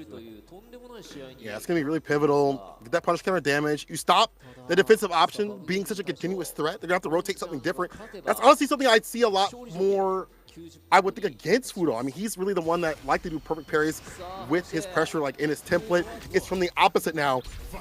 Bonchan taking it word for word, bar for bar. And right now, they may be battered as this is game point for the side of FAV Gaming. Drive rush throw. Here we go. Bonchan might have already known it too. You saw that initial jump back on defense after the anti-air DJ back roundhouse. That's huge. Again, already towards the corner. Yeah, he had to end it early. He wasn't able to get a perfect flash knuckle from that close to the corner. Not able to catch the backdash, but it's intel for Bonchan. The knockdown, even more so important for Fudo to create some space for himself. A little bit of the air slasher mix between the medium and the heavies. That sweep is also pretty dynamic, but man, the God button again. You get a level 1? Have to let it rip. Yep. And totally understandable. I don't know if the route of medium fireball into heavy uppercut would have killed Fudo. So I do like him going for the guaranteed finish of like jump, medium punch, air flash knuckle level 1. Get the kill. Punish! Get so the kill. Close! Chaser. Crouching medium punch. Let's go for the overhead. The walk-up throw here. And we've seen that again. Negative. I might go for the parry. He interrupts the forward meter kick. Things are getting scary. This is getting real nasty. Bonchan. Caught with the dash up. There's the DP, though. He's from level 3. No. Goes for the DP. Double DP, actually. Oh. Oh, the wig. The big wig punish. Excuse me. The wig flying off my hair. He dropped the combo! He dropped it! Vicious! No! FAV Gaming! Are you champion of the Street Fighter League? Bonchan, he's not gonna drop it. Signed, sealed, delivered. SFL has a brand new champion with FAV Gaming. They're going to Capcom Cup. They're your champions of Japan. Well deserved and well earned. What a massive drop for the composure of defense overall from Bonchan to make Fudo fall. This is a long time coming. We talked about FAV Gaming having that victory previously a few years ago, but not able to represent the land of Japan. They will do so now. They will finally get that trip. Well deserved, and what a victory. Very dominant victory. Man, that's like the pinnacle of Street Fighter play right there. Offense, defense, meter management. Bonchan, the executioner, taking down Team DetonatioN. Wow. Oh my lord, vicious. A massive rebuttal of his own. Bonchan giving it back to Fudo in a 3-0 fashion. Completely unprecedented to see that drop. Very much so a rare sight from the side of Fudo. But that could have spelled disaster for Bonchan. Had Fudo been able to land it and not make that error, we would have seen potentially an entirely different story. But it's in the name of FAV Gaming. They are the favorites going into it. From the very beginning, a lot of folks had pinned them to be the top dogs. Guess what? That fantasy bracket of yours, that prediction from the get-go, ladies and gentlemen, you've guessed correctly. FAV Gaming are your champions of Street Fighter League Season 6 for Japan. The very first season of Street Fighter 6. Incredible from start to finish. You gotta remember that we started with a truncated season. The game just came out recently. They had to jump it after a month and a half, figure out what characters they're gonna play, how they're gonna organize their teams and strategies, adjust as the seasons went on. You already had 9 teams at the beginning, but look at where it led them. Victory. We'll see you after this break for more Street Fighter 6 Japan action. Don't go anywhere. めちゃめちゃ嬉しいです。ですよね。まあご自身がそのリーグ中結構苦戦していたと思うんですけど、今日はもうその鬱憤晴らしたんじゃないですか。そうですね。セカンドステージでマジで一勝もできなかったんで、結構ね自分の中ではちょっと向き合い方が間違ってんのかなとか思ってたんですけど、ここでちょっとね最後にいい試合ができて、ちょっとチームのみんなには、ね、今までちょっと迷惑かけたけども、ほんまにありがとうございます。ありがとうございます。ありがとうございます。さあそして、本日は大輝選手になられましたが、時戸選手にもお話を伺いたいと思うんですが、時戸さん本日はいかがでしたか。もう本当に見てるだけでしたね。結果的に、出番がなかったっていうことで、できる限りのそのサポート役は徹することはできたのかなと思ってます。最後にそのボンちゃんに耳打ちをされてたと思うんですけど、あれはどういったことをお伝えしたんですか。あれはですね、1試合目の多分決め手になったインパクトを使えと、でインパクト返しされてあ言われた通りにやったのに時々に言われたのにこれって思いながら返されました。あれは通らずでしたね。そういうことを言いました。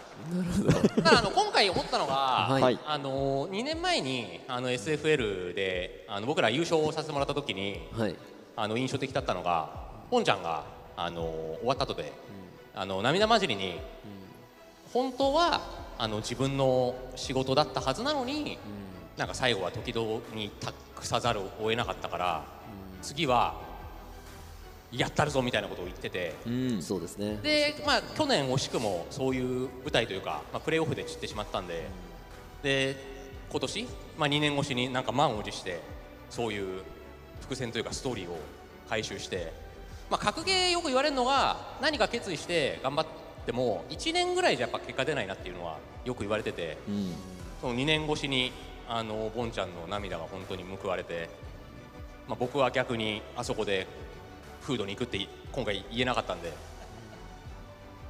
次頑張りたいなと思います。本当にありがとうございました。ありがとうございました。ありがとうございました。さあそして流星選手にもお話伺いたいと思います。このファブゲーミングというチームはベテラン揃いの中で、中堅若手の流星選手が、いつもなんか厳しくしごかれてるなという印象もあるんですが、この、見事、優勝して今日も、かなり好調だったというところですが、今のお気持ちいかがですか。いやでもやっぱりその自分ぐらいの若手中堅も若手ではないんですけど、ただ自分ぐらいのポジションのプレイヤーはやっぱり勝って結果を残さないといけないっていうのがすごい強くあったし、でストロークで選んだキャラクター、JP っていうのが、すごい強くて、最強キャラなんですけど、ただそんだけ強いキャラクターを使うっていうことはもう絶対勝たないといけないなっていうプレッシャーがリーグ中常にあったんで、なんかでもそういうプレッシャーがむしろ自分のモチベーションにつながってはいたので、しっかり自分が勝てるチャンスが今のシーズンは巡ってきてるのかなっていうのは思っていたんで、使ってるキャラが強いっていうので、ただそういう場所でしっかりこういう大舞台で優勝することができたのは本当に嬉しく思います。その一時期休業して、そこからの、お話にもありましたが、戻ってきてのストリートファイターリーグはいかがでしたか？いやもうね、本当に羨ましかった。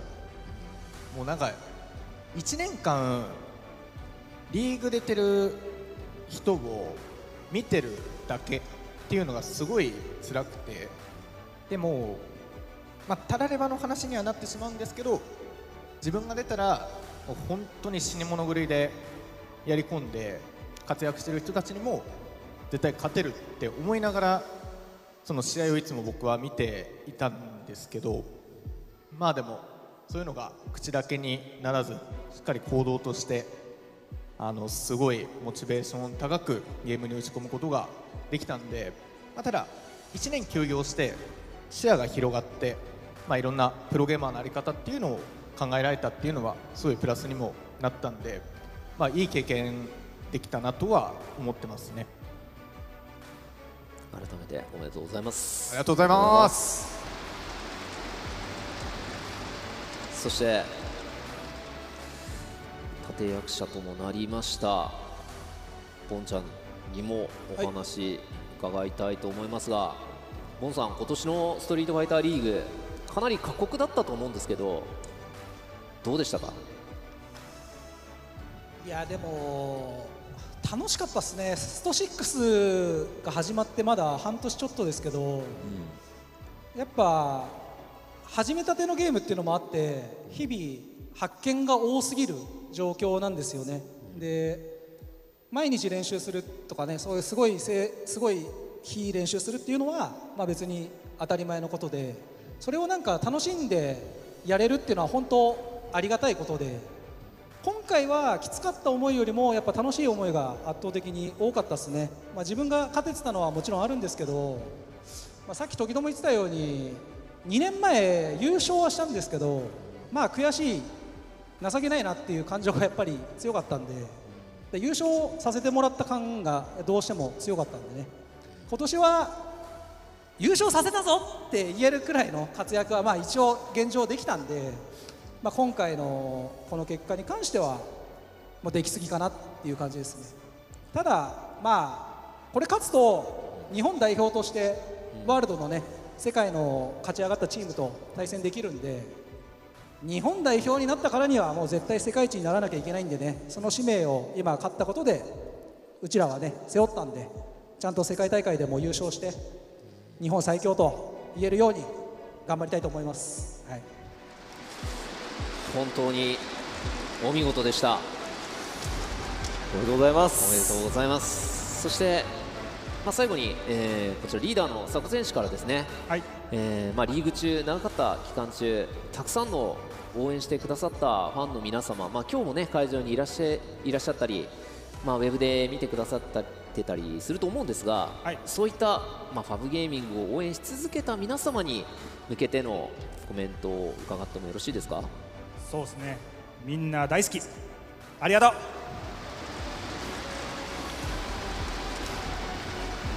ありがとうございます。ありがとうございます。見事優勝しましたファブゲーミングの皆さんにお話伺いました。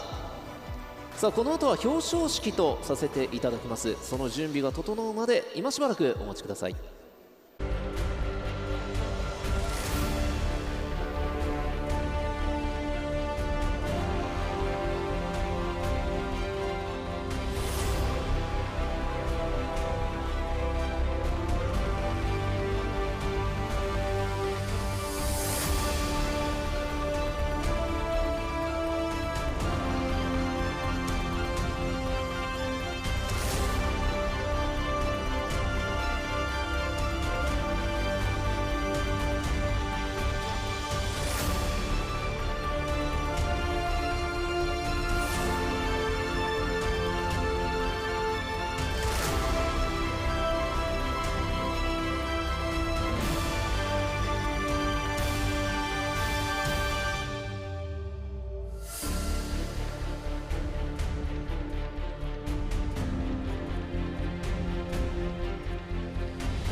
how to improve.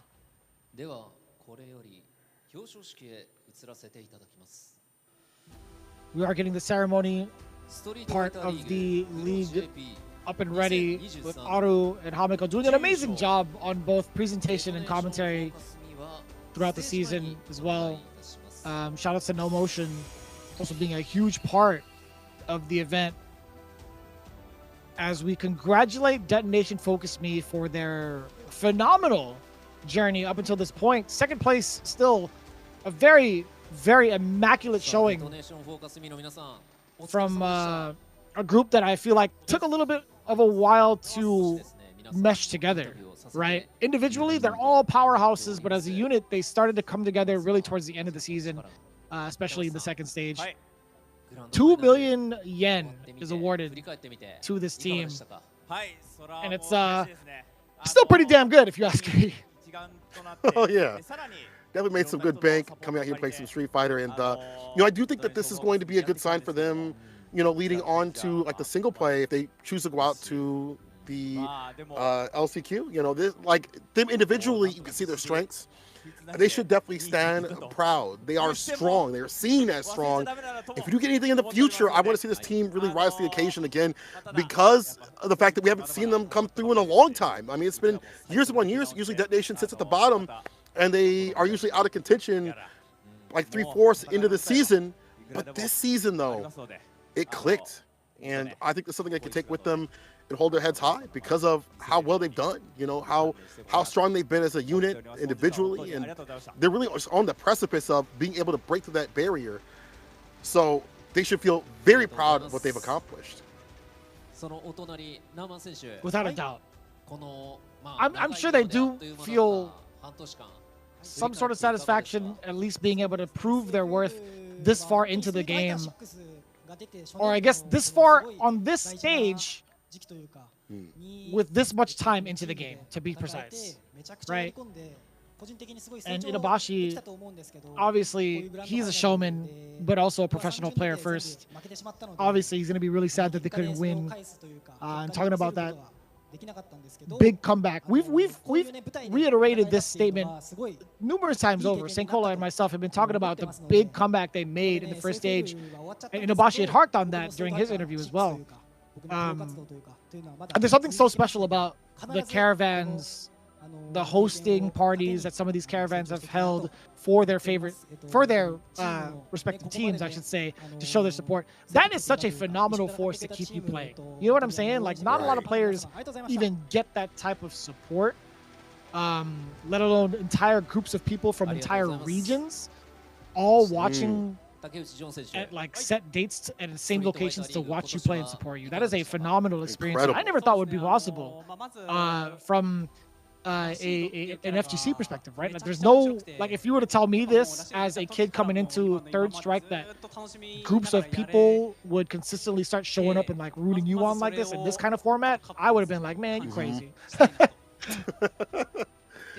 No way, but it's here, and I want to see that around the world. I want to see people support all these players in every fashion. Itabashi, people should watch the content that's translated.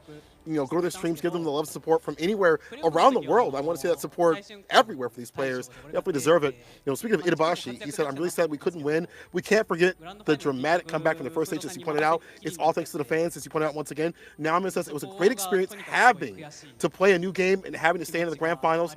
Thanks to the teammates and the fans for all the support. Again, very grateful for all the love that's been shown. It pushes you forward more so than you would think." John said, "Rashid was a game changer for me. Thank you, Capcom, for the best character."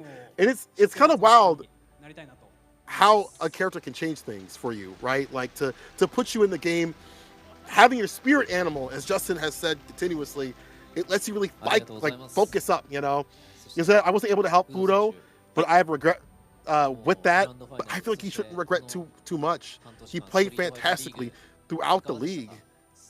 And he is just such a strong asset to his team." I think we've seen the evolution of Rashid come to fruition with the help of guys like John Takeuchi making that sacrifice and taking those L's really early on in his career to show us how this character would work, going hand in hand with Gachikun, right? I think Gachikun had made the ultimate sacrifice, right? We don't see Good 8 Squad anywhere near the second stage because of the fact that, you know, their coach, their leader, their main player essentially didn't have a character that he vibed out with the most, right? So true. If it wasn't for guys like Gachikun and John Takeuchi making that sacrifice, I feel like we wouldn't see Rashid in that light.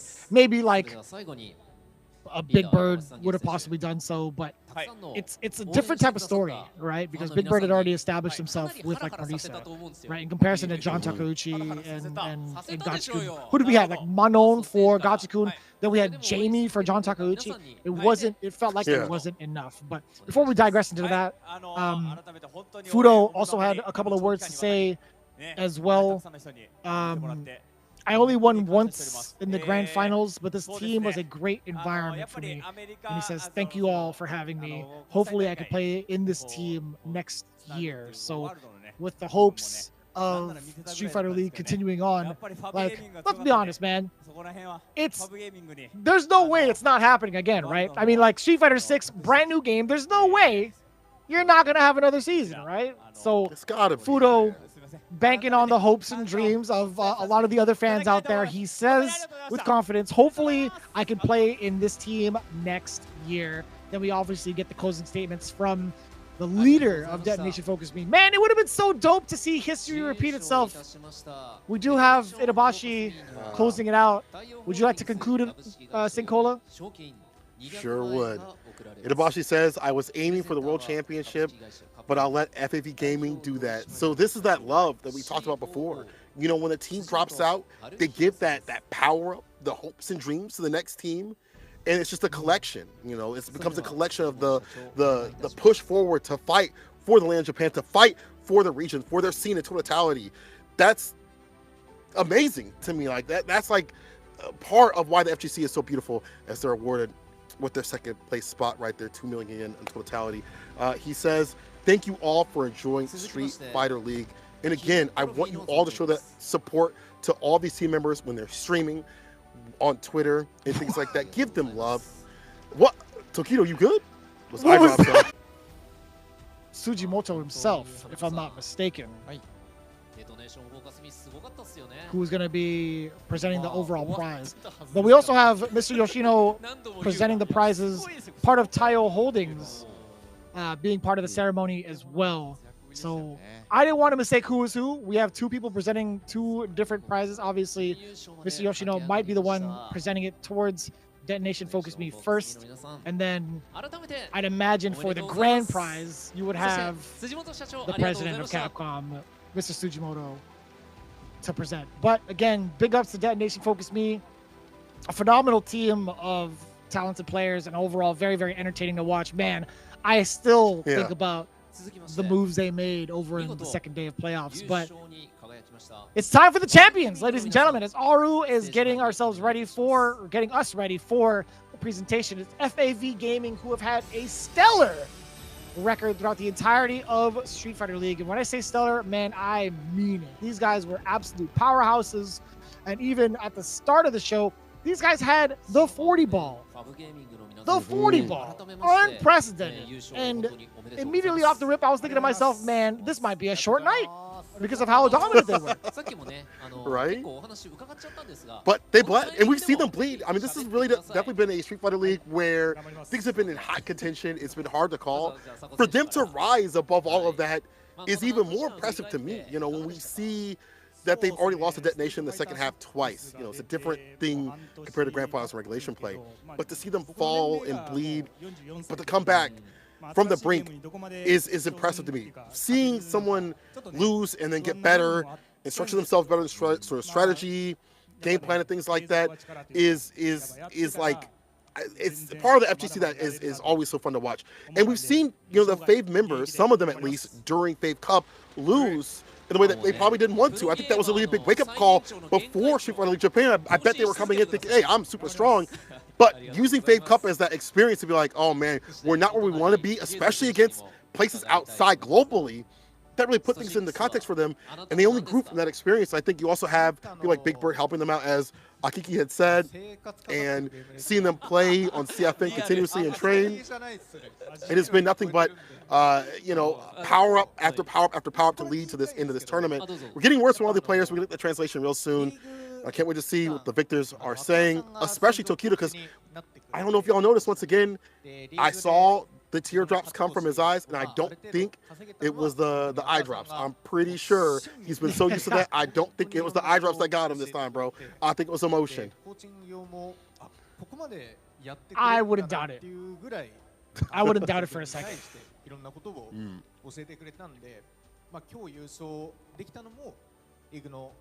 We are still getting our post-game interview with our winners, obviously. You know, Sakonoko being up there is such a pleasure, really. He's defying so many different odds, man. Like, he is the ideal representative, I feel like, for like gamers all over, right? He is one of the older generation. He's been very consistent in putting in the work and providing that kind of light for a lot of the younger players out there, and being a great ambassador to the FGC, right? One of the prime candidates for it.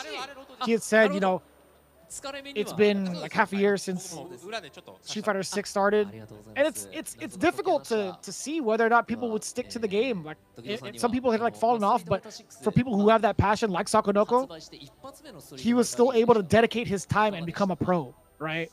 He was talking a little bit about that during the pregame interview, right? With this in mind, him becoming a champion with this team, he clearly states that he's not going to be retiring, so that's a pretty huge deal. Ryusei obviously has a lot to say with his training partner, Aqua.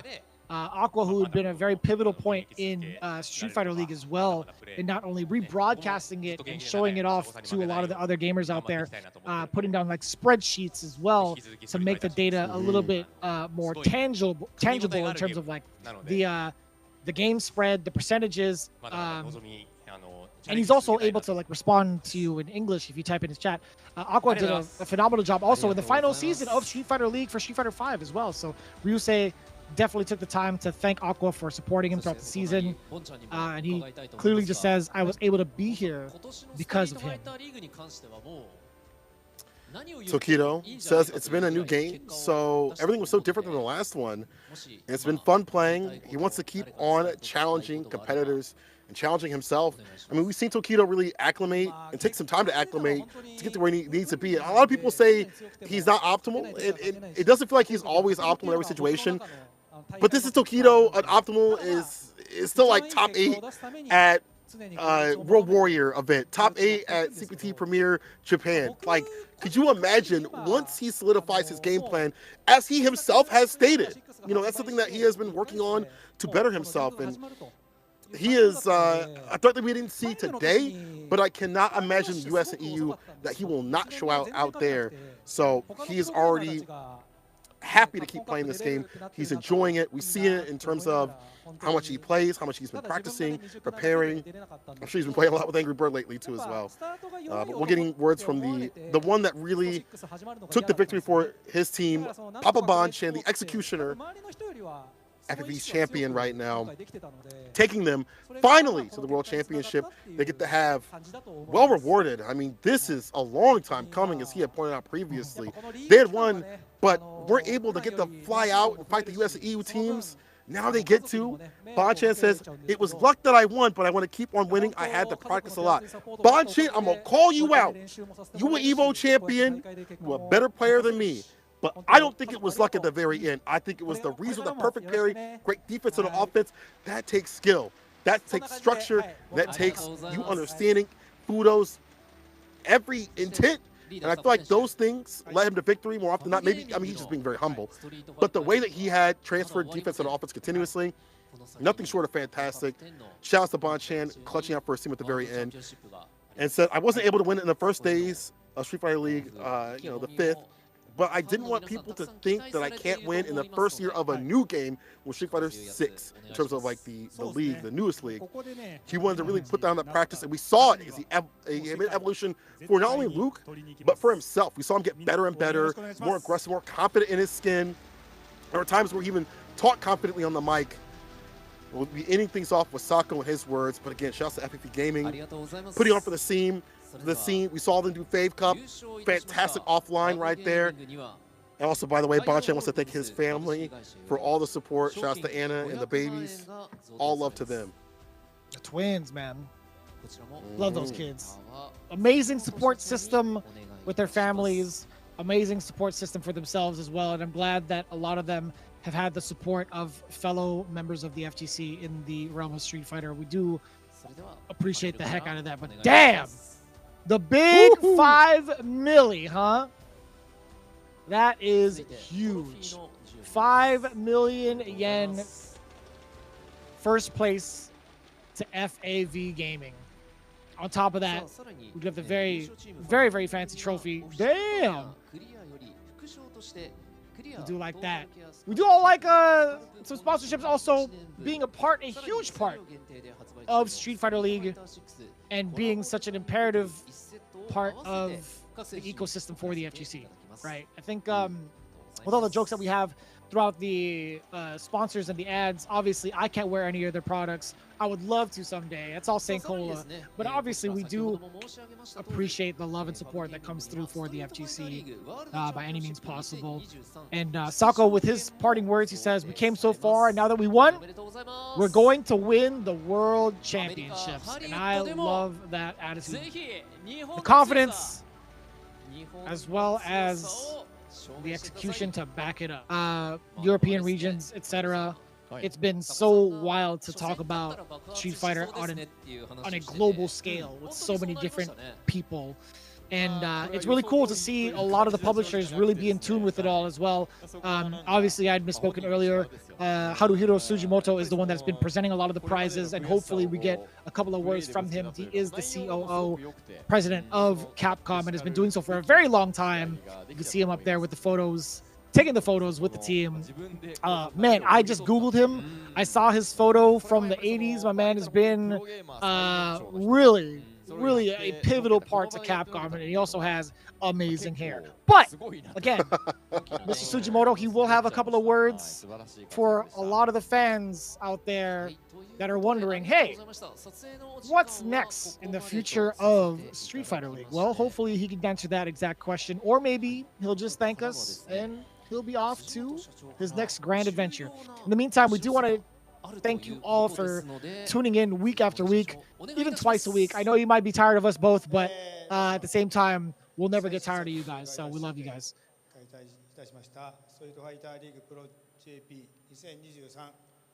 まずは今年度のリーグを盛り上げていただきました選手の皆さん、チームの皆さん、また関係各位の皆さん、そして何よりもファンの皆さんに厚く御礼申し上げます。誠にありがとうございました。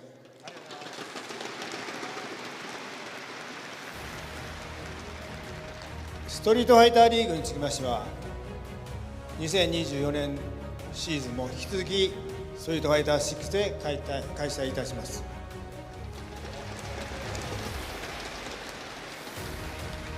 2024年シーズンは7月の開幕を目指し、現在準備を進めております。さらに来年のストリートファイターリーグでは参画するチームの数を現在の9チームから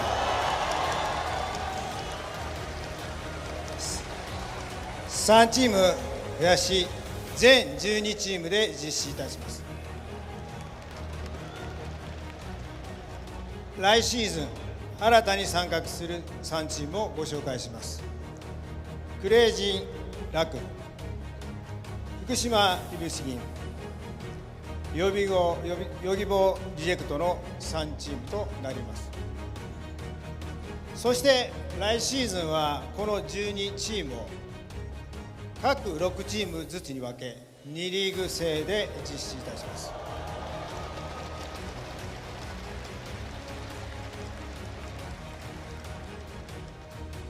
2024年のストリートファイターリーグもぜひ皆様のお力で盛り上げていただきます。来シーズンに取り組みますので、ぜひともご期待お願いします。よろしくお願いします。おめでとうございました。ありがとうございます。おめでとうございます。And you saw the 3 Yoshino, T's. or Mr. Sugimoto, excuse me, Mr. Sugimoto, president of Capcom, announcing 12 teams in total, with the inclusion of Crazy Raccoon, Fukushima Ibushigin, and Yogibo Reject. But the big thing, the big announcement, the big change, they are going to split the teams into 6 teams of 2 and implement a 2-league format. That is actually ridiculous. There you have it, ladies and gentlemen. That concludes Street Fighter League Pro-JP Season 6. We couldn't have done it without you guys. So big thanks all the way from us and the production staff. It's been amazing for myself. Senkola, any final thoughts? Final thoughts are, stay safe, and we will see you in the streets of Capcom Cup X. Peace. There you have it. Peace out. ストリートファイターリーグプロ JP 2024シーズンも開幕いたします。今後の情報をお楽しみにお待ちください。いよいよ来月行われるストリートファイター6にて世界最強を決めるカプコン公式世界大会カプコンカップ10のご案内です。今シーズンで10回目の開催となるカプコンカップ10はアメリカ・ハリウッドにてご覧の日程で開催いたします。そして本日優勝したファブゲーミングが出場することになる各地域のストリートファイターリーグを優勝したチームが一堂に集結し世界最強チームの座をかけて激突するストリートファイターリーグワールドチャンピオンシップ2023もカプコンカップ10期間中の日本時間2月25日日曜に開催されます。大会の模様は全日程カプコンファイターズ JP の公式 YouTube、Twitch チャンネルにて放送いたします。世界各地で熱戦を繰り広げてきた猛者たちが一堂に会して戦うカプコンカップ10、その熱戦の模様をぜひお楽しみください。カプコンカップ10の詳しい開始スケジュールや LCQ のエントリーに関しましてはぜひ公式サイトをご確認ください。日本最強チームファブゲーミングの世界最強チームの座をかけた戦い、そして史上最高額の賞金とストリートファイター6初代最強の称号を手にするのは誰になるのか、王者誕生の瞬間を皆さん一緒に見届けましょう。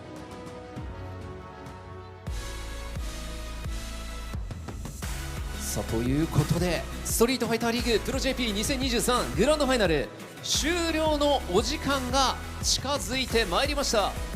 ここで皆さんからもですね一言ずつ、お願いしたいと思います。まずはノーモーション、小鉄さんから。ありがとうございます。いや本当に言いたいこといっぱいあるんですけども、まだ半年なんだっていう。そうですね。でまた次のシーズンこんなに楽しみを残してくれるんだっていうことで、今日来てくれたお客さん去年に比べて本当女性の方若い方増えて本当にいろんな方が増えたのでますます楽しませてくれるなってことで今後も皆さんと盛り上がりたいと思いますのでまた一緒に盛り上がってください。ありがとうございました。ありがとうございます。そしてノーモーション矢野さんからもお願いします。はい、今回応援サポーターということで、ちょっとリポートをしたりですとか、選手の入場前の様子とかお届けしたんですけども、距離が近いんですよね今回。だから控え室の方にも皆さんのバルーンの音聞こえてて、選手の表情を抜いた時のもう反応とか全部選手の方ってうなずいてましたんで、なんですかね、すごい一体感、距離が近くてすごい盛り上がったなって感じがして、本当にやっぱオフって素敵だなって思いました。本日は皆さんありがとうございました。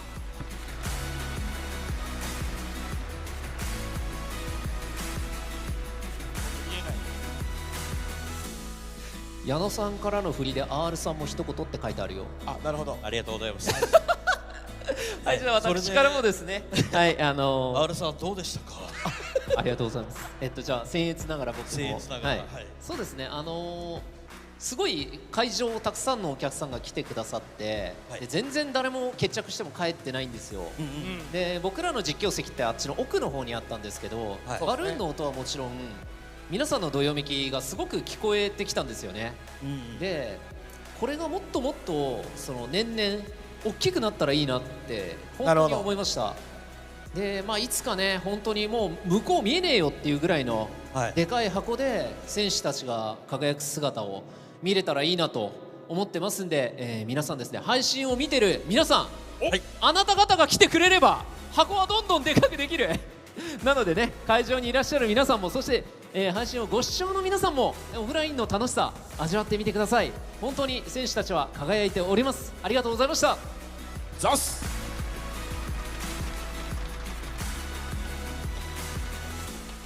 そしてはめこさんにもほぼ皆勤賞いかがでした？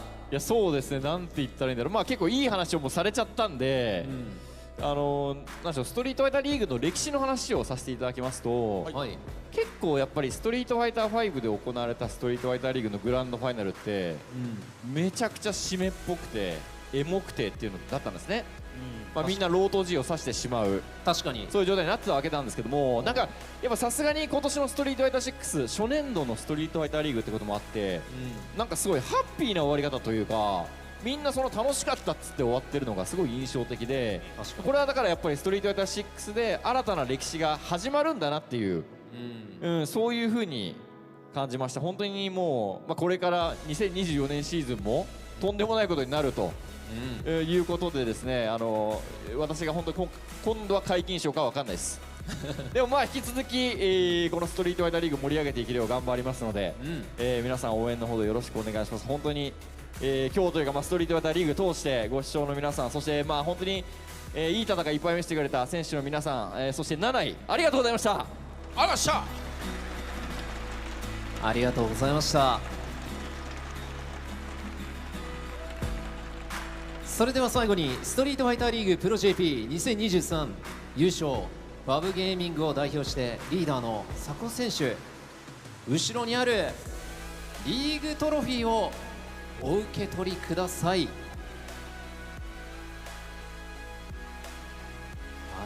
気をつけてねいきますよ。それでは佐古選手リーグトロフィーを掲げてください。ストリートファイターリーグプロ JP2023 優勝はワブゲーミングでした。おめでとうございます。おめでとうございます。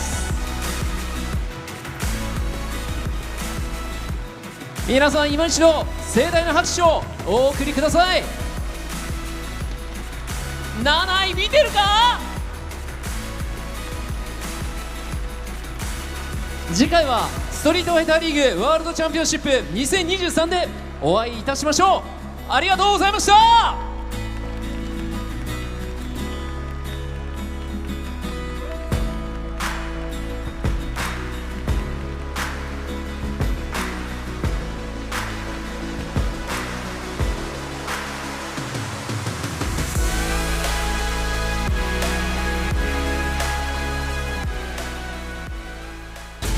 SFL セカンドステージの開幕戦、帰ってきた全ての格闘ゲームに愛された男が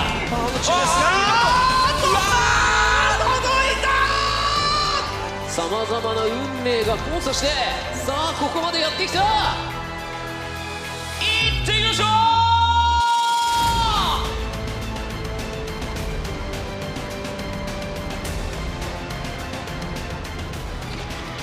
まだ気持ちよし当たっている。回復した。画面端になる。どうする？下がって中足。やる。ゲージはあるかどうか。そうだよね。楽しんでここからこれは削れたら。いやまだダメ。ゲナタク SE ゲージ止めている。さあドライバーに一発温存して。いやもうリーサル見てるか。そうですね、高い一撃を狙いに行くがどうだ。ここは SA3 しまうと。おわマジ逆タク中足1点読み。そうですね。そして OD 勝利も読み勝っていく。これ1ゲージか必要ないわ。見ている。これで削りがもう見えているが、スーパーらしいのキックからの読み合い。上どうでは川野に軍配か。体力リードは川野。上垂直。これを聞いているか。上げたモダン人間。そこまで読めていくが着地遠いがジャンプしている。えらい。さあ強パンチ強キックつないでマキシマムスライからそのまま SA3 バンバンプラスト調子カウンターガード上から出したフェッサーバーンとしたとしても鋭い三田 OD スピニングバードキック用紙連携セットプレイ投げさせて旋風からのコンボ完璧だじゃないか。今回の試合アクアがしっかりとリードを取っていっていますが垂直からそしてそのまま落としきるこれリーサルプランだリーサルですからそうですねパニッシュカウンターだったんですけど遠かったのでしゃがみちばち届かないというふうな判断そして投げの選択肢をちらつかせてから勝負強いウゲラのドライブゲージがないぞストライクどうだスピンドライブスマッシャー競り勝ったのはカスノコ出るぞこれどうするこれ相当きついフレーム勝利からいやそれを見合わせて裏のバーナーしてるぞゲージを挟まないインパクト誰のミスがなければいくぞハリケーンまだ残るかいやバウンスしながらこれまずいのさあ非常にいい判断だったマチョコケン。ただカウンターこれは危ないぞ。完走できればそうですね大丈夫ですね。 SA はある。これは大きい上から現実ビューレール反発になるからこれはうますぎるお上手入れ替えたインパクトここから届くかエセゲじゃないぞ一本止まるからの一本とりあえずこれさっきとは大衝撃これ完走すればリーサルでしょ足りるか最低保証ある暑い夜の始まりさあヒーロー何を見せるうわーさあこれはフジパンゲージがあるこれリーチです顔アップゲラー来るぞ打撃深いどうだ高い最後はしっかりとあまりにも苦しいうわー打撃が来たさあどうだ完走するドライブゲージちょっと回復したいそうですね中段しっかりじゃあインパクト届くマジかさあこれ全てのゲージを使っていく動かれてしまうと風の中段からのボディ浮かせてる下に竜巻があるぞめっちゃドライブゲージ走るそっちだわ SA2 サンライズフェスティバル止めて一本グレーテストサバットインパクト S1 駆け引きですねからどうなる崩している内径からのスピードライブスマッシャーでの5番さあ来ました大人気コンボ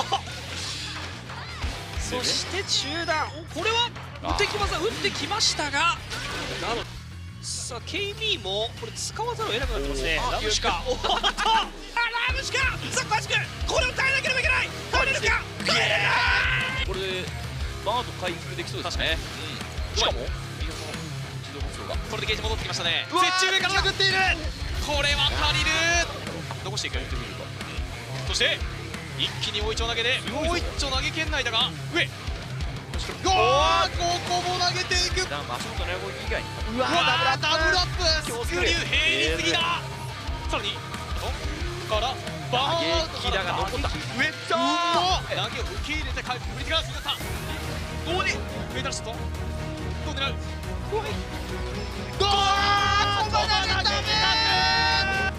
れてるおお渾身がきたどうだろうとはいえ餌があるんですよね見ている完璧こ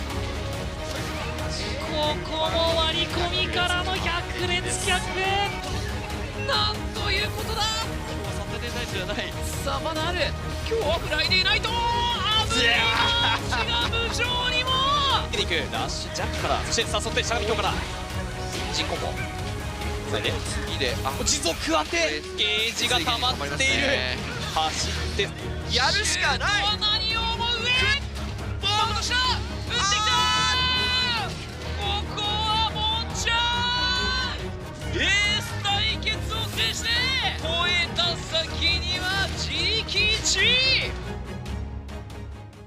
詰め切れるか。中段が通っている。中盤ソニックハリケーン。 MC の七井です。よろしくお願いいたします。忍びの棟梁にシュラの子が自らの愛と歴史を刻んでいった。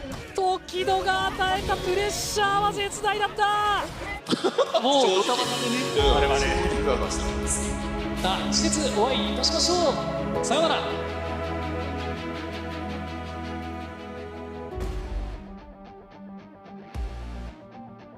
で攻めていくのは流星の JP。 右手はこの上にいる。落としている。迎撃成功。避けてミキサー後ろから押し置きの形。相打ちからツイート2前に出るのは佐古。使うか最終盤追撃。その後の状況がある。球重ね画面危なる。投げは届いた。深いか。ちょっと当たっている。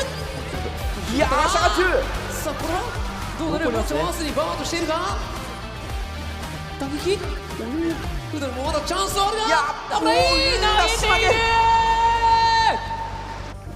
おお、ファルクス。いや、これ勝負どころ。バーンとなる。何にもしない。うわー、早い。しっかりからの打っていく。これバーンとしたの。からのバーンとした。最後は多少ペン。しっかりと小技で止めていった。大きいでしょ。いや、ミスだった。マジで。ちょっと待って待って待って。さあフォローの飛びに対してお仕置きが待っていた。禁断のオーディションスクール対空出ましたね。マジか。フェイントから触っている。弱卓を警戒。怖すぎるインパクト。見てた。フードには見えている。そして 3-0 を叩き出す。同様の汚れに炸裂するサタデーナイト。イーグルスパイク。画面端が近い。画面端にはスタンがある。流星にはゲージが1本あるぞ。お守りはある。投げていく。強い割る。玉む敵はこれはチャンスになる。無理やりこじ開けた。鼻先をかすめる気候圏。追ってくるぞ。生が先に回復。ダブル KO にゲージがマックス溜まる前に行きたいがパニッシュ。さらにワンプレイ。よく突っ込んだの今。止まっていたぞ。見逃さないボンちゃん。リーグの終焉は